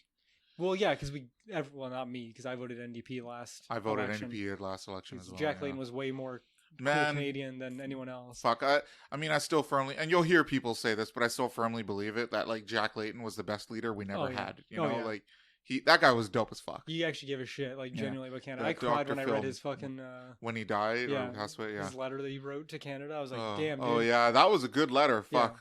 So. I mean, I don't know, whatever. But yeah, like Trudeau had it too easy because he got the strategic vote, and then that just made it. And his dad and everything. Oh, and the hype from his dad. Yeah, making it so that he was an easy candidate for the Liberal Party. Another complaint. Again, this relates to Jagmeet. People are now saying that NDP didn't win because Canada's racist and didn't want an East Indian Prime Minister. I'm like, you motherfuckers! Did no one pay attention to the last million elections that we've had where the NDP didn't win? Like, what are you talking about? There's that, and the fact that if you look provincially, there are so many Indian leaders of different kinds. Like we've had an Indian premier in amongst of all of our white people. Yeah, we have. Alberta's had an Indian premier at one. Yep. Actually, wait, have they? I think they've had mayors and stuff like that for sure. But like, it's not that it's exclusive that Canada never like only hires white dudes or white chicks as their political leaders for their like municipalities or even provinces. Like it does happen. It does. We're not completely racist, especially BC. Racist. If NDP was going to win anywhere, it was going to be probably BC. Or I could see it Toronto. Yeah, well. I guess so too. But like, there's such a liberal push. In Toronto, I feel like at least. Did you see the map on the? I guess you didn't because you were streaming and stuff. But on election day, they showed the map, and Alberta was pretty much entirely conservative. Like the entire, oh, really? The entire. I mean, that makes sense because it's Alberta. The entire thing was blue. Like the entire shape of Alberta was blue, and then by the end, when they actually did the vote count, there was like one part just off the top right that was like a NDP. Oh, really? Everything else was blue. That's funny. I was like, holy shit! It's what did BC look like? Were we like a motherfucking rainbow colors of I feel like it was. Because I mean, like mine is the only independent party. What color would independent? It was gray. Gray. I was about to say, is that very, gray? Yeah.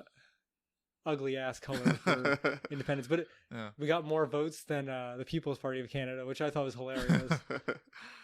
I think I tried looking it up before and I couldn't find it, but like I'll try looking it up real quickly. 2019. Also, I just want to point out we're clearly not racist because we voted in a black prime minister. Okay. Oh yeah, there's that too. I was thinking that this Halloween I would dress up as blackface so I can be Justin Trudeau. Just a multi-layer, like an Inception level of costumes. Like I'm dressed up as Trudeau doing blackface. I'll get it like a Trudeau mask. I'll paint that black, and then that's what I'll be for Halloween. I'm blackface Trudeau. Yeah. I think that'd be a good costume. How many people do you think would get mad at that? Oh, probably everybody, dude. People are looking to be mad about shit. Fuck you. Images, let's see. Because I tried looking it up before to see. Okay. Oh, this is 2017. Damn it. Nope. Again, see, this is the problem I was having last time, where I type in 2019 and it gives me everything but that. I'm getting like 2005 and shit like that. No one wants to know the most recent election. Yeah. Even this doesn't look fucking accurate because the Granville one is red, but she got voted. Jody Wilson got voted in, and she's gray. So that whole section is supposed to be gray, not red. Let me see. 2011. Yeah, man. Sometimes the internet fails you. It does. But yeah, can't find it. I was almost tempted to not vote NDP. I don't know if I mentioned this before, but because the person who leads the party for my area, my district, came knocking on my door, and that really pissed me off. I was almost tempted to not vote NDP because of that. I pretty much was just like, look, I'm gonna vote for you. Don't worry about it. Did you tell them that? Yeah. I'm just like, but you have to leave right now. I'm gonna change my mind. And she's just like, okay, all right, thank you for your support. Well, she can move on to the next place faster. I'm just like, don't bother me again. Yeah, I was really at a toss-up, and then I realized who was in my riding, and I was like, well, I'm going to vote for her. Fuck that. Yeah, there we go. You don't bench my girl. Fuck that. Is that what Trudeau did to her? Yeah, she was the finance minister that was, like, ratting him out for the shady stuff. Because I didn't know that. She was specifically the one that he told to her to be like, put this deal through with SNC, and don't worry about all the bullshit. Like, I'm paraphrasing? I'm paraphrasing a lot, but basically, he was the one trying to pressure her to basically sweep it under the rug and make this thing happen. Yeah. And then it's Ellen, go suck my balls. And then she basically got fired from that position and moved, and then left the entire party altogether, and then just happened to be here. No, I see what you're saying. Fuck, if I had known that, I mean, I would have. I think it's not in your area. Yeah, so I couldn't have voted for her. That kind of specifically sucks. Vancouver Granville. Yeah. Sucks that I can't vote for people that are not in my. But the idea is that you're representing your area, like as much as it's weird that you're voting for someone district-wise that's just going to go to Ottawa and not be in your district. You know what I mean? Yeah. It's like I understand the idea of like representing the general public of that district and then sending them there, and then they represent your part of Canada, your small piece. But it just seems weird that it's like hiring a mayor and then the mayor is never in the city. Yeah, you know what I mean? It's like, I thought I hired you to run the city. You know what I mean? Well, with the internet here, we can all still bitch our complaints. I suppose it's true. So I don't know if I've got much else on the election. I was just salty a little bit. I'm like, if Canada has deserved a conservative government, then I'm totally fine with that. Just to watch those motherfuckers that bitch and complain more, and I hope they shut the fuck up. I was trying to figure out, what would be the most contrarian thing I could do? Like, is it not vote or vote conservative? What's the most trolly thing I could do? Trolly would be vote conservative. You think so? Likely, because it's what people are fighting against. You know what I mean? It's like so much of the election and so many elections are built on the idea of not who do you want, but who don't you want in power, right? That's fucked up. That's a shitty way of doing politics, right? Yeah. So the most contrarian would be to vote for the people that they're voting against and making all the arguments against. You know what I mean? I remember back when, I can't remember how long ago, it would have to have been like 10 years ago, when during the first election that we could have voted in, and the conservatives kind of really fucking annoyed me, not because of their policies, but because of all their advertisements were, this is what that guy is doing. You should vote for us because he's a bad guy. Yeah, Steve Harper was bad on the hit ads. I was just like, you didn't tell me anything about yourself. You just said that guy's a dog shit. Yeah. It's like, all right, great. I remember like you, me, and our mutual friend Wes and Dan were like, whenever the ads showed up, like it, even without knowing the context, it was clear it was out of context. Yeah. It was very, very clear, and we laughed about it. Yeah. Oh, I kind of miss those times. What? The out of context hit ads. Oh yeah. I mean, I guess they happened this time, but I don't know. It's not as funny for me. They're not as aggressive because I think they realize they can't get away with it so easily because people aren't so isolated in communities. There's so much discussion that one person can point out the garbage of it, and you can actually look up this information that you can't just say so easy on inflammatory the internet, things. The best thing that people have is like Trudeau did blackface. There's pictures of it. You can't refute that. Yep. So. And now I need to prepare to vote for the American election. Are you still able to? Yeah. You sure Trump isn't going to bar you? I mean, maybe. Yeah. I mean, he probably would, because I'd vote for Tulsi Gabbard. She's still my main bitch. You should vote for Yang Gang. Fuck, I don't think Andrew Yang would be that good of a president. You don't think so? No. He's the exact same thing as Donald Trump, just without shitty attitude. Yeah. And he cares about the people a little bit more. Yeah. So I mean, like, he's that same mentality of what people voted for. Again, also because they didn't want Hillary Clinton, but also because they voted for him because they thought he was the everyman. The only thing I like about Andrew Yang is that he wants to put in fucking, what is it called? UBI? UBI.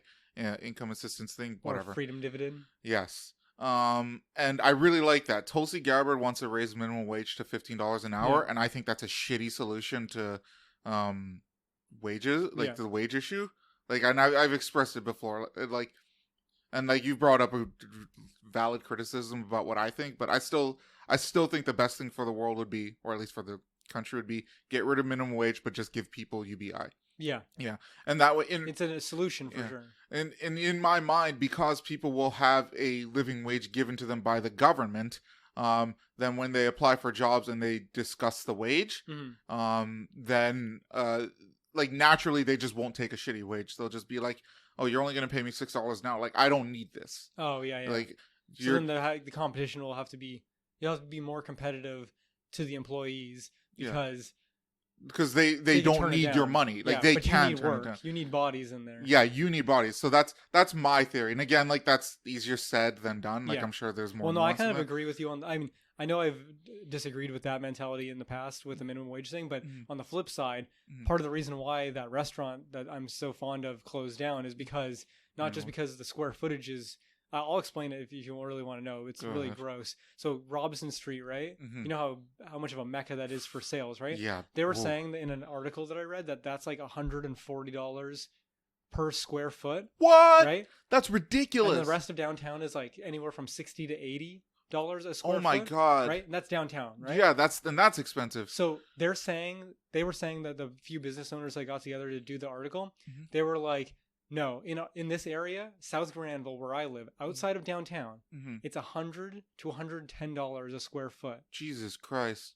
That's $40 off the downtown center of merchandising in all of Vancouver, and it's $30 to $40 less. Oh my god! Than downtown, the center of it all. Yeah. For South Granville, which is supposed to be like old timey and fucking like, what are you, like heritage? Yeah, and I guess that's why the prices went up. Fuck. Well, they're also developing so much in this area. Yeah. Now. Like they're gonna have the SkyTrain coming through soon. Oh really? Yeah, like you know the Royal Bank on the corner.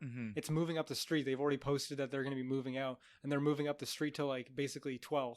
Okay. Oh, that's good for you. And that's going to become the SkyTrain station. I mean, that's probably a good spot for it. But it's like, that's going to just make everything rise. Everything goes up. Everything's already rising. There's so many businesses that are closing down. So, and part of what he said in the article, the owner of the business, was that also with the minimum wage increases coming, It's like he said in the last like 30 months, there's been like 3 minimum wage increases, and it's like between that and the lease being like increased every year, it's like there's no way to have a sustainable business because it just keeps going up and up and up and up.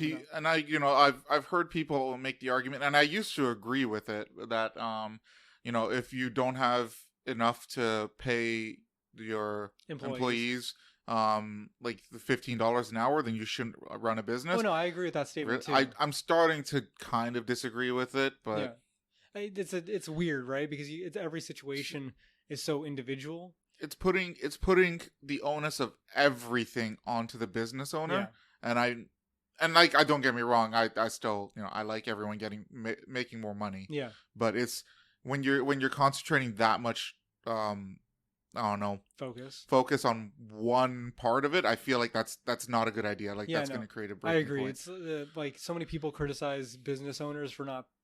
And again, I agree. I also disagree and agree with this statement, but like they criticize business owners for not paying people like a higher wage or more than minimum wage, just giving them minimum wage. But it's like so many people that they're criticizing are these like single business owners, like small business owners, where they are cutting the rent check for themselves. It's not like Walmart is being affected negatively by this. They're going to be fine. Superstore, fine. Yeah. But all these like business here, that's like that one small business, all they've got. That's who gets really affected by minimum wage increases and drastically, right? Big time. So it's like it's weird because I agree with the people working should get paid more because everything else costs so much in the city. But how come the businesses aren't making more? Yeah. You know what I mean? It's such a weird, like there's so much going on. There's so many gears. And then you have an overarching government making policies that are only good for some people. And then you have people criticizing business owners for having to deal with all these like regulations and shit like that. Yeah. That make it almost like I told you about how the volleyball store had to have a ramp for handicapped people. Yeah. It's like, it's fucking volleyball, dude. The market for fucking handicap volleyball is not like handicap basketball, first off. So it's already true. It's already a such a low market. Maybe one person. We have to have a ramp and regulations for one person possibly. And I have never seen a single handicap person as a purchaser of anything come through my shop to buy anything for volleyball. You know what I mean? So it's like, it's so ridiculous that the people in the federal government are so out of touch, or even in the municipalities that we live in, to have like the province, to have all these regulations that are just broad spectrum applied, but aren't actually applied with any type of thought, or it's just applied for the sake of, I have a job to do and I need to apply this. Yeah, you know pretty much. It's like, it's just for the sake of making people have a job to do. You gotta make. There's no actual like application that makes sense to it.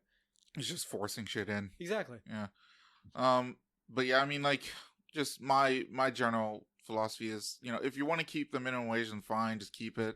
Whatever it's at now, just keep it. Just fucking, I think the Canadian government just should like first audit itself so it becomes more efficient. Yeah. Because there's a lot of fucking bullshit that goes on that it just wastes taxpayer money, and then put in a UBI sort of system. Just nice. Give basic income to everyone. Fucking lower minimum wage if you have to. I don't care. That also solve the problem for a lot of criticisms against like indigenous communities. You think so? Well, if you think about it, if you're giving a bunch of money to a people who operate as a actual community, like me and you, we live in a community, but we don't operate as a community. No, we don't. Right? Yeah. So if it was the case, and again, they self-govern, but if you were to give a bunch of people on a reservation each, let's use Andrew Yang's example, of $1,000, it'd probably be less because Canada has much lower of a population and the GDP that they make. It'd probably be only maybe 500. Yeah, but still, if all those people gathered together, they could then hire private contractors to come work on the things that the federal government ignores. Yeah. Now, while I disagree with the fact that the federal government ignores and doesn't do certain things, and like the water is fucked up in certain places, by giving people the purchasing power, it puts it somewhat on their shoulders to fix the problem if the government's not going to do it, right? Fuck, I'd imagine the government doesn't want them to do it, because like the government probably uses that as leverage to be like, oh well, if you let us work on your land, we'll help, we'll pay to fix this problem of yours. Exactly. We'll take care of everything. It's like, until then you guys are gone, and then the problems persist. Yeah, it's like, I agree with you. I think it would be better, but then that's very hopeful, and I don't think that we have the economic value in the world to actually pull that off. Fuck, maybe not, but I mean, ideally, just fucking give people the government just gives people money. Tim Pool like will always make the argument that's always just like, oh well, my friend sucks at playing the guitar, and if you gave him like $1,000 a month, he wouldn't work and you just play the guitar. In my mind, I'm like, yeah, then he'll get better at it. Yeah, and then maybe like, you can make a career off of people can become better artists. Yeah, or at least have less time spent working a 9 to 5, that they can do other things with their life, get educated. Like maybe they want to go back to school. That would be good for the school system. Yeah, it's overpriced, but if they have that, if they don't have to work as much and they have more time to do other things, then there's going to be more things for them to do and be better people, and then to move up in the world. I just love the idea of a UBI thing, and I mean, I would too. I don't want to work as much either. Yeah, but I want to focus on my art. Yeah, your Ring Fit adventure art. Yeah. God, my fucking. To be honest, I'd probably stream like way more often and play other games and get like a totally dope ass setup if I had the time to invest in it. And you don't even get a lot of donations either, so it's not like it's a business that you can really make profitable at this point. No, well, it's about just interest. Me. I found somebody on Craigslist that sold an upgraded version of this device here that we use for podcasting, and I might end up buying it from him. I'm so tempted. Is it going to work the same? It works the same. It's actually a little bit better. So instead of 2 ports, it has 4 of them. So we can plug in 4 mics.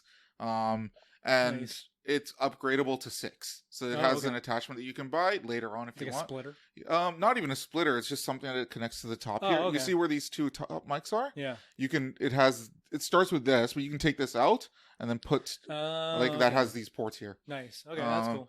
So what I could potentially do is have our phones connected to it as well. So we have 2 mics for 2 of us, and then each of us have our phones connected to it, and we can have like a soundboard off of our phone, right? Oh, okay. Like you could just download an app that plays sounds, and then we could just start having that or play music and stuff. Did he post a price? So he said 400. I'm gonna try to talk him down to 350. Okay. How much was this one? This one was about 300. Okay. 350 maybe. I bought it at 350. Okay. Yeah. So about the same price. I might end up selling this once I buy the other one. And we use it. We use it a couple times. Make sure that it's decent. Yeah. And then after that, I'll probably sell this one because I won't need it anymore. Yeah. I mean, we could always hold on to it for future endeavors. For backup, if we ever like travel or something like that, then we could take this. Bring the cheap one with us. Exactly. Yeah. No, and we totally could. The only downside is if we travel and we do that, then we probably won't be able to play sound effects and stuff. Yeah, but I mean, that's fine. Whatever. It'll be one episode, at maybe least we'll 2. do a podcast at the very least, as opposed to just missing one because we're not around. And the great thing about that is since we can also have our phones in it, like I don't like the idea of doing shit over Discord or Skype, but we could potentially bring people over. Bring people like over the internet who want to just join in on an episode of the podcast, you know? So they'll just talk over Discord, and then they'll be connected to their own mic setting as well, so I can edit out any oohs and ums and sounds as well. So like I saw somebody selling it. Normally it's on sale for like $550. So I'm just like, ooh, I might take this guy up on his offer. So well, keep in touch. Yeah, because I don't know. I really like the idea of it. Yeah. Where are we at? We're at 142. Deep. Okay. Do you got triggers? I do. Okay. I mean, I already mentioned one earlier about the whole Jackin Singh thing. Yeah, you weren't that angry. I was a little fucking annoyed. Okay. Yeah, but triggered isn't annoyed. Triggered is like the lady crying because Trump got elected. Okay, so that's right. Okay. This is something because I do have more of I have 2 that are loosely based on Halloween. Okay. So I guess I'll bring them both in. Yeah, because next week you're not going to be able to. Yeah.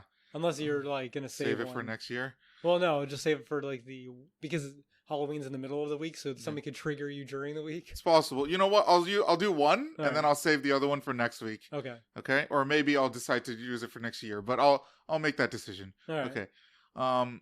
What triggers my timbers? I forgot to say that last time.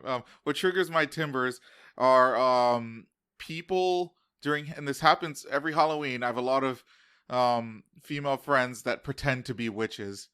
Now, in their mind, they're like practicing Wicken culture. They have rituals that they're doing. Like, there's not just a costume. Like, they have this whole thing that they're doing, and it's really fucking annoying hearing them talk about it. Okay. They're like, oh no, I have to go do like set up my candles and just like go under, do do my star and just like pray or something like that, and I have to do my Wiccan culture. Like, how old are we talking about? The women that I know that do this are about 24. Well, because like this has been something that's been happening for a while. Because like high school was like that's a lot in high school too. But I know a bunch of like 24 to 26-year-old women that do this. Okay. And like I don't know, like it's fucking dumb. It could be that it's just a group of friends that all do it, because I haven't heard any of that shit since I left high school. So it might just be that you found the pocket of Wiccans. Yeah, that might be the 5 or 10 that exist in each city. I don't know, but like I see this happen every year. Granted, this is probably something that pissed me off more in college. Yeah.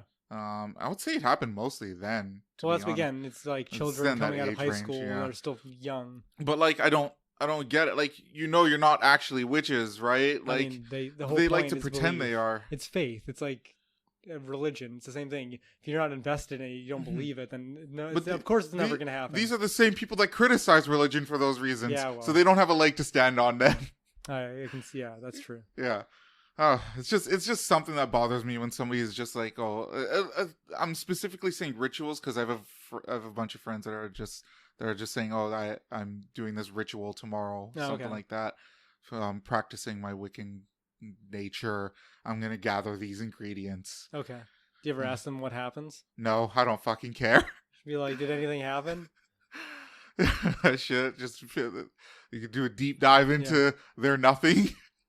Or just keep annoying them until they cast a spell on you? Yeah, that's right. And they do, I mean, they say they cast spells too. That's another point. Yeah. I don't know, does our friend Mel is here, so I'm just gonna ask her. Mel, do you do any Wiccan stuff? Oh, she's yeah. Does Ouija board count? No, it's not Wiccan, but it's like that superstitious shit. Yeah. Channeling the dead spirits and whatnot. My coworker was telling me how she's afraid to use a Ouija board. I'm like, just fucking like let somebody close your eyes into it and let somebody else watch what letters you pick. It'll be garbage. It's gonna be a mess. That could be the case, but usually it's like it's guided by somebody that's there. Mm-hmm. But yeah, she wanted to use it at her old apartment, but nobody would go. Just fucking. I'm a little bit superstitious, but I would do it. I feel like a board game I'm not too afraid of. I would fucking do it. Like I said, fine. If somebody has to guide you, let both of those people close their eyes and let a third person record the letters that are being done. Or just have a camera there on a fucking tripod. Record what letters you're getting. I guarantee you, 100% of the time, it's going to be garbage. People just... You're going to get spooked, Ken. You're going to get spooked. You're going to do the Ouija board and you're going to get spooked. Ouija boards don't do anything. Oh my god. Yeah, I don't know. I don't know. I feel like I'm not superstitious enough. I need to be more superstitious. You just need to get spooked by something. That might be the case. You need to live in a place by yourself. A spoopy ghost. Yeah. There's that woman on TV who's saying that she's had sex with ghosts. Yeah. Oh, that's right. That was a critical. Was it critical? I think it was critical. Yeah. That's funny as hell. So retarded. Fuck, man. I can't compete with that. I can't compete with ghosts. Yeah, no. You just come and go as they please. Of course she's banging ghosts. Yeah. Exactly. That's why I the said joke. That. Yeah. Yeah, there's nothing I can... expand on that? Yeah, no. Okay, well, it's just something that bothers me. That's fine. I mean, I it's more of a pity thing for me now because I went through that phase, not of me being into Wiccan, but like having female friends who were into Wiccan, and I'm like, yeah, okay, yeah, cool, whatever. I mean, I don't mind people having like Halloween rituals and stuff like that, like things that they do every year, and like for fun. But the people that are super invested, I'm like, okay, cool. And then I kind of move on with my life. Women really like the supernatural. There's something also like about rape and murder. Yeah, there's like a lot of rape books and like murder TV shows. Yeah. Like women love murder TV shows. Yeah, they're the primary target for it. Like the demographic that watches a lot of them is women. This boggles the mind.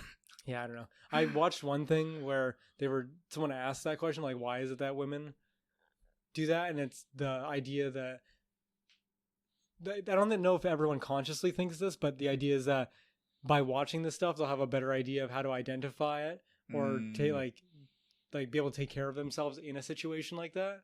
It's almost like a defense mechanism. It's like it doesn't quite work like that, though. I mean, you can make up whatever you want, but this is the explanation that I got. Okay, otherwise, I just make fun of women that I'm like, you just want to get raped, even though that's clearly not the case. No, yeah. Like, I just make that joke whenever they're like, my friend watches a lot of that shit. Is it considered rape if somebody is trying to rape you, but because you want to be raped, you're enjoying it? Like, is that rape? I don't know, man. It's a rapeception. Yeah, that's a philosophical question that somebody's gonna hate me for even asking. Yeah. Well, maybe not hate, but definitely look down upon you. Unfortunately, I don't think I have any triggers this week.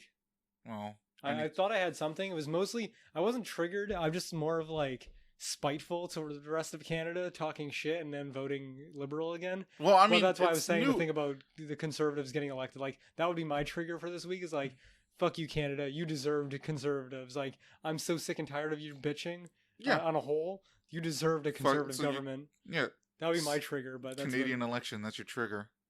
Or no, it's the people. Yeah, the people specifically. Yeah. Or maybe it's just the people that are I'm surrounded with in this city in particular, because I don't feel like the rest of Canada feels at all like Vancouver mainland does. No, clearly not. We're kind of out of touch here. We're pretty out of touch when it comes to like the rest of Canada. Like, it's almost an entirely different country depending on which province you go to. Pretty much. You know, from the prairies to here, completely different. Us in Alberta, completely different. You know what I mean? Like, the values are different, the acceptance is different, the multiculturalism is different. Big time. Even in like Ontario or Quebec, where they do have some multiculturalism, like legitimate, like integrated multiculturalism. I feel like here in Vancouver, we have a fuck ton of it, where it's like entire parts of like cities are dedicated to a culture. Parts of the city that's been integrated. Like, all of Fraser Street up until Kingsway is basically fucking Indian territory. Yeah, pretty much. All of Richmond has, like, we talked about it before, like, signs in like Cantonese or Mandarin or whatever it happens to be, whichever dialect. It's like, you wouldn't get that anywhere else in Canada. And I mean, Richmond is so heavily Asian that I would say it's more Asian than actual Chinatown. Oh yeah, Chinatown, yeah, probably, yeah. Anyways, get to your song, because we got to wrap this up soon. Okay, so my song for this week, because I'm not listening to a lot of music at work, I have just doing like whatever pops into my head. What happened this week is, for some reason, I got on a South Park kick. Oh yeah, I watched the newest like 3 episodes of South Park. Yeah. So I watched like the Band in China one. Yeah, it's good. So it was pretty funny. Yeah, we had some good laughs when I was watching with my friend, and South Park has not lost a touch. But the song that's been stuck in my head is Jackin in San Diego. Oh yeah, okay. I remember that. I've been singing that at work to myself and playing it every few days. So that's the song. It's a full song. It's like 2 minutes long. Is it actually? Yeah. Oh shit! I never actually listened to the full. Oh no! They didn't play the full song. No, they cut off the last like 30 seconds of it. There's really not that much. Yeah. That you'd be missing from the episode. I gotta go back to that.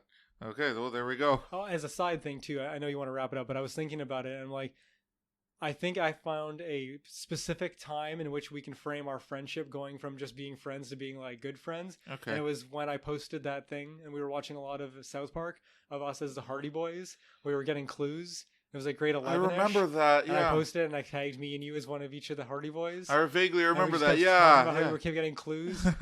I feel like that was the advent. That was us, it. Yeah. Like, us being good friends and like going to see movies all the time together, and not just being like acquaintance. You might be friends. right about that. Because I feel like that was the next level. Okay, so here are the 4 articles, and I'll give you this piece of paper. Okay. All right. Wait, you gotta do your intro. Oh right, yeah. Thank you. I always forget this thing. It's fine. Okay. When we get a soundboard, it'll be fixed. It will be. All right. So now we're gonna play Which One Is Fake News, where Shane and the audience gets to figure out which one of the 4 articles I have is fake. Well, fake news. Yeah, I'll let you. Anytime I have to say it, I'll fake just point news, to you. Right. Yeah. Okay. So first one: proposed law would make the B word illegal in Massachusetts, I believe. Is it bitch? Yeah, it's bitch. Oh, okay. Yeah.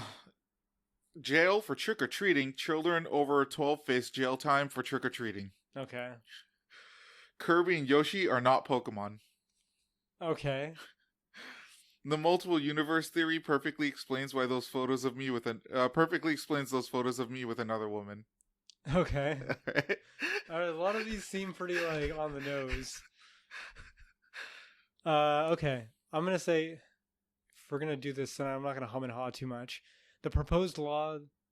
I'm just gonna say the title because it's easier for people to follow. They don't have a piece of paper in their hands. Okay.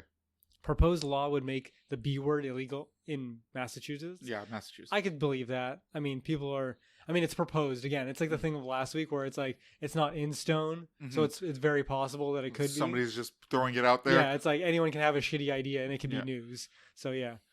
Jail for trick-or-treating. Children over 12 face jail time for trick-or-treating. Okay, I'm going to say right off the rip, that one's the one that stands out to me as like the most bullshit fake news, because children already do crimes and barely get held accountable for the crimes that an adult would like. So now just trick-or-treating is what? It's a child's thing. It'd be like what's a child's thing? Like going to a water park, like a children's water park. It's like if you're 13, you can't go to a children's water park. Like, no one gives a fuck. Yeah. Just go to the water park. You know what I mean? There's fat dudes walking around in fucking Speedos. No one gives a fuck. Kirby and Yoshi are not Pokemon. That is news. Sorry, it's not. It's not fake news. It's not news. True. It's true. Yeah. But it's not news. Mm-hmm. The multiple universe theory perfectly explains those photos of me with another woman. And that sounds like a fucking like Beaverton or like Onion article. Yeah. So it's like it's hard. It's a hard call.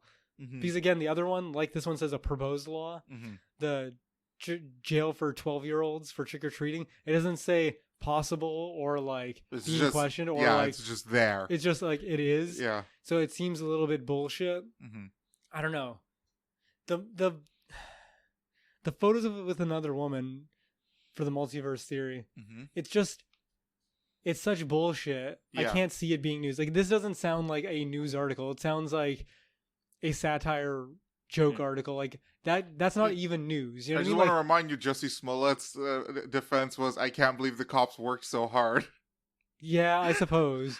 But I mean, you might be onto something. But like that's him deflecting. You know what I mean? That's only news because he said it, because it was news because of something else. But like both of these, I'm just gonna eliminate the Kirby, Yoshi, or Pokemon. That's real. That's okay. It can't be fake news because it's not saying that they are Pokemon. If it said they are Pokemon, then it's got to be fake news.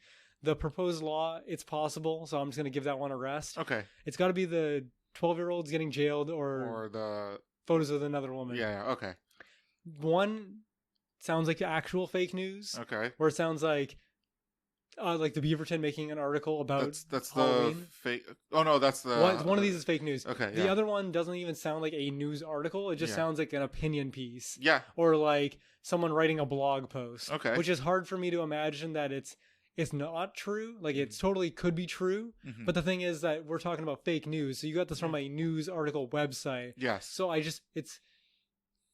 again, it's not even written from the standpoint of like the person writing or something? Yeah, it sounds like the person writing it is the person writing it. Yeah. Whereas it should be, if it was in a real news article, that it's me hearing what you have to say on it, and then I'm writing it. Man says, yeah, multiverse theory. I get what you're saying. Yeah. So it's like it's.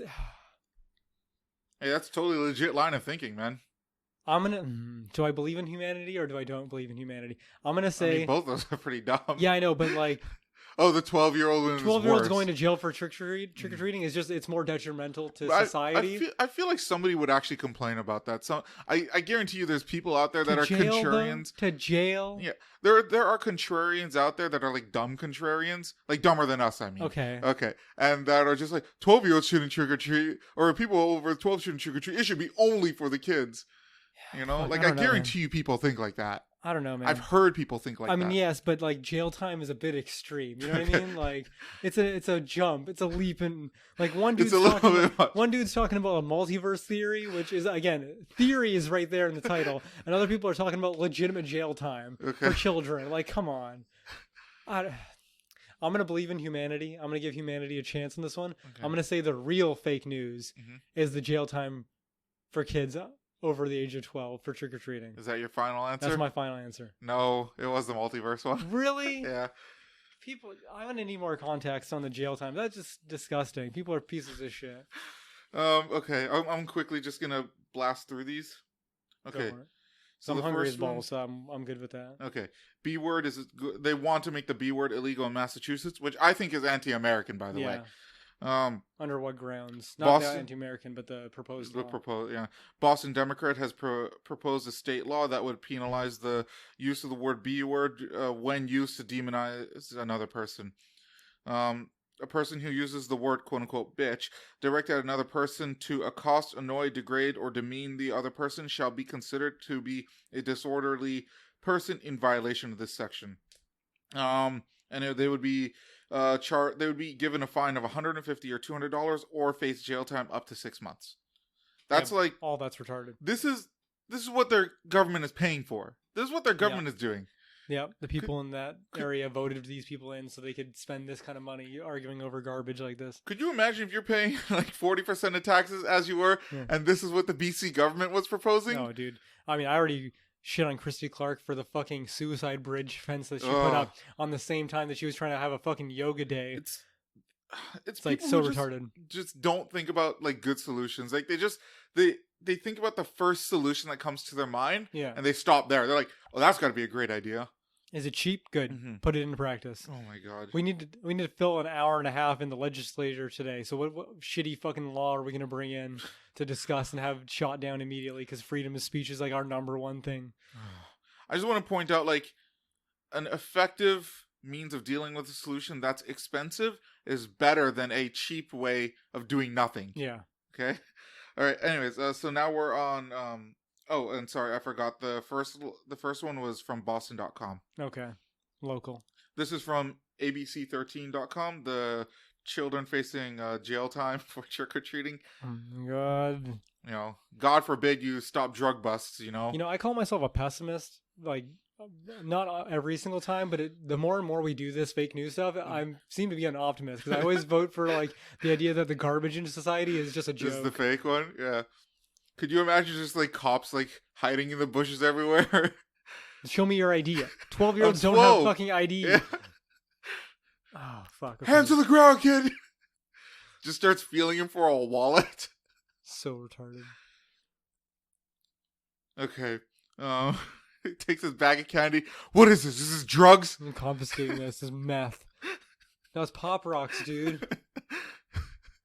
Get a guard dog there. The guard dog's sniffing it because it's candy, but the cop is like, okay, these are drugs for sure. Budget sniff dogs. Yeah, budget sniff dog. All right. So, this is the trick-or-treating. How old is too old to trick-or-treat? That doesn't fucking matter. Yeah, who cares? Okay? Well, some cities not only suggest an age, but they will also send kids over the legal limit to jail for dressing up and going door to door. So retarded. Let's start in Chesapeake. I don't know who that or what that is. Oh, it's a city. Okay. Yeah. Where anyone over the age of 13 who is caught trick-or-treating can be jailed up for 6 months and fined. So this is already in place. 6 months? That's half a year. This is already in place. You're going to be in jail for half the time. Half a year. How do you put a kid in jail? I mean, I guess if an adult is going, they could do it. Oh my but God, like, it's so stupid. If a 14-year-old is going, like, you're not putting a fucking 14-year-old in jail. I guess they are. They're literally ruining that kid's life. Like, you're putting him in jail with criminals. Yeah, for getting free candy and dressing up. You're making society worse. Yep. Oh my God. People doing smart things. Okay, in parts of South Jersey, the curfew is 7 p.m. with kids in Upper Deerfield Township. Oh man, fucking adults are so fucking lame, dude. Just shoot me if I ever get that fucking lame. 7 o'clock, you can't go trick or treat. Oh my God. Fuck you. If I want to go out at 10 o'clock and get candy, that's still before the time that there's like a what is it called? Mm-hmm. Like 11 o'clock is when you can't play loud music in your apartment anymore. Yeah, it's like a sound. What is it called? So I don't know, like a noise complaint, shit like that. Like.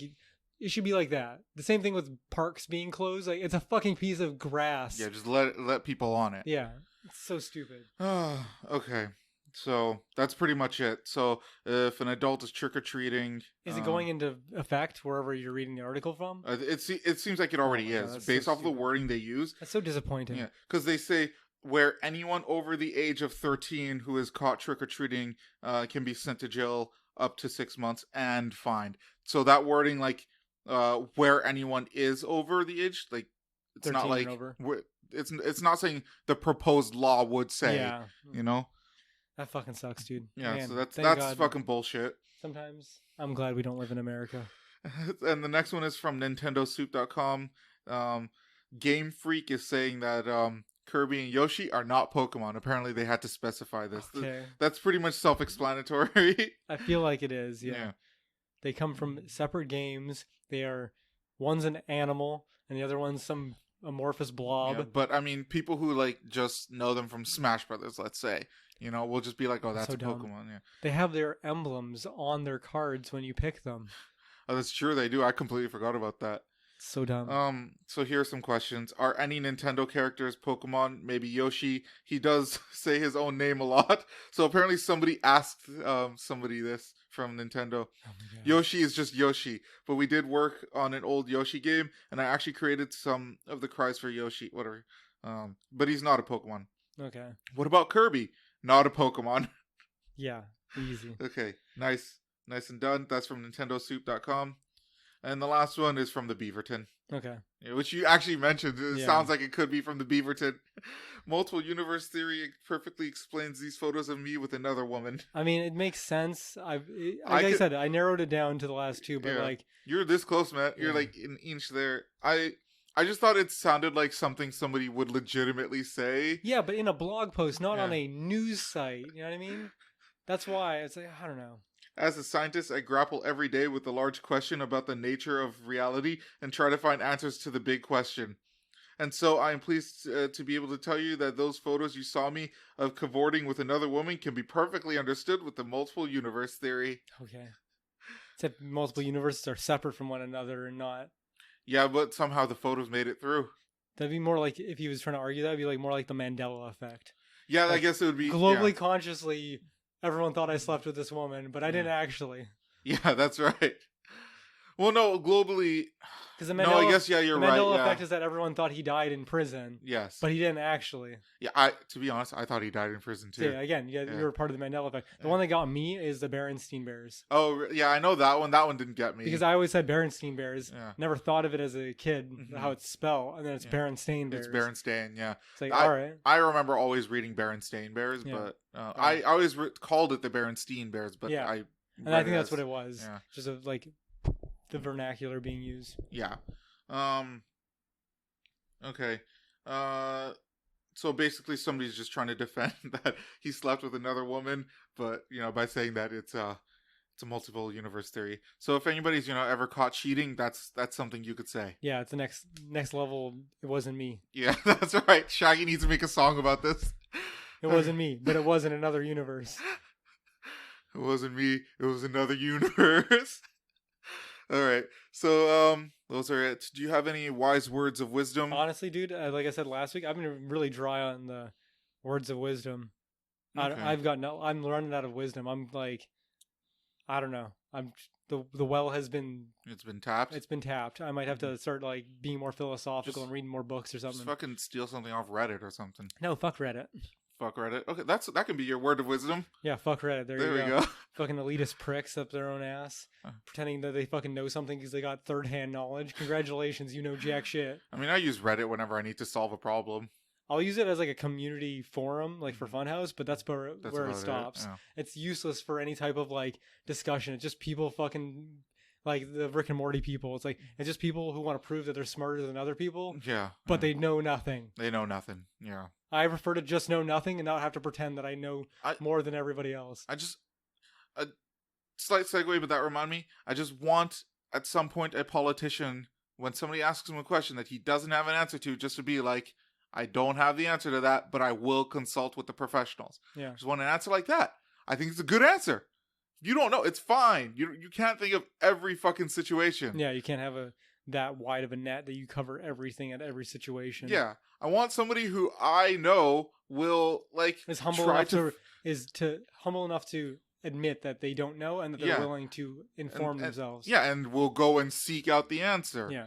That's perfectly fine. But I know a lot of people hate that. Like I know a lot of people, they feel like it's wishy-washy. They think it's wishy-washy. They want somebody who and they want somebody who specifically pretends to know the answers when they don't. Oh, they're just like, even when somebody doesn't know the answer, I want them to pretend they do because it airs confidence. I prefer someone to have an opinion on the topic than to pretend like they know something. They know it 100%. Yeah. All right. Well, anyways, I open, you close. Sure. So. Everyone, I hope you enjoyed this Sunday morning kind of sleepy podcast. At least for me, I was yawning at the beginning of it. Yeah.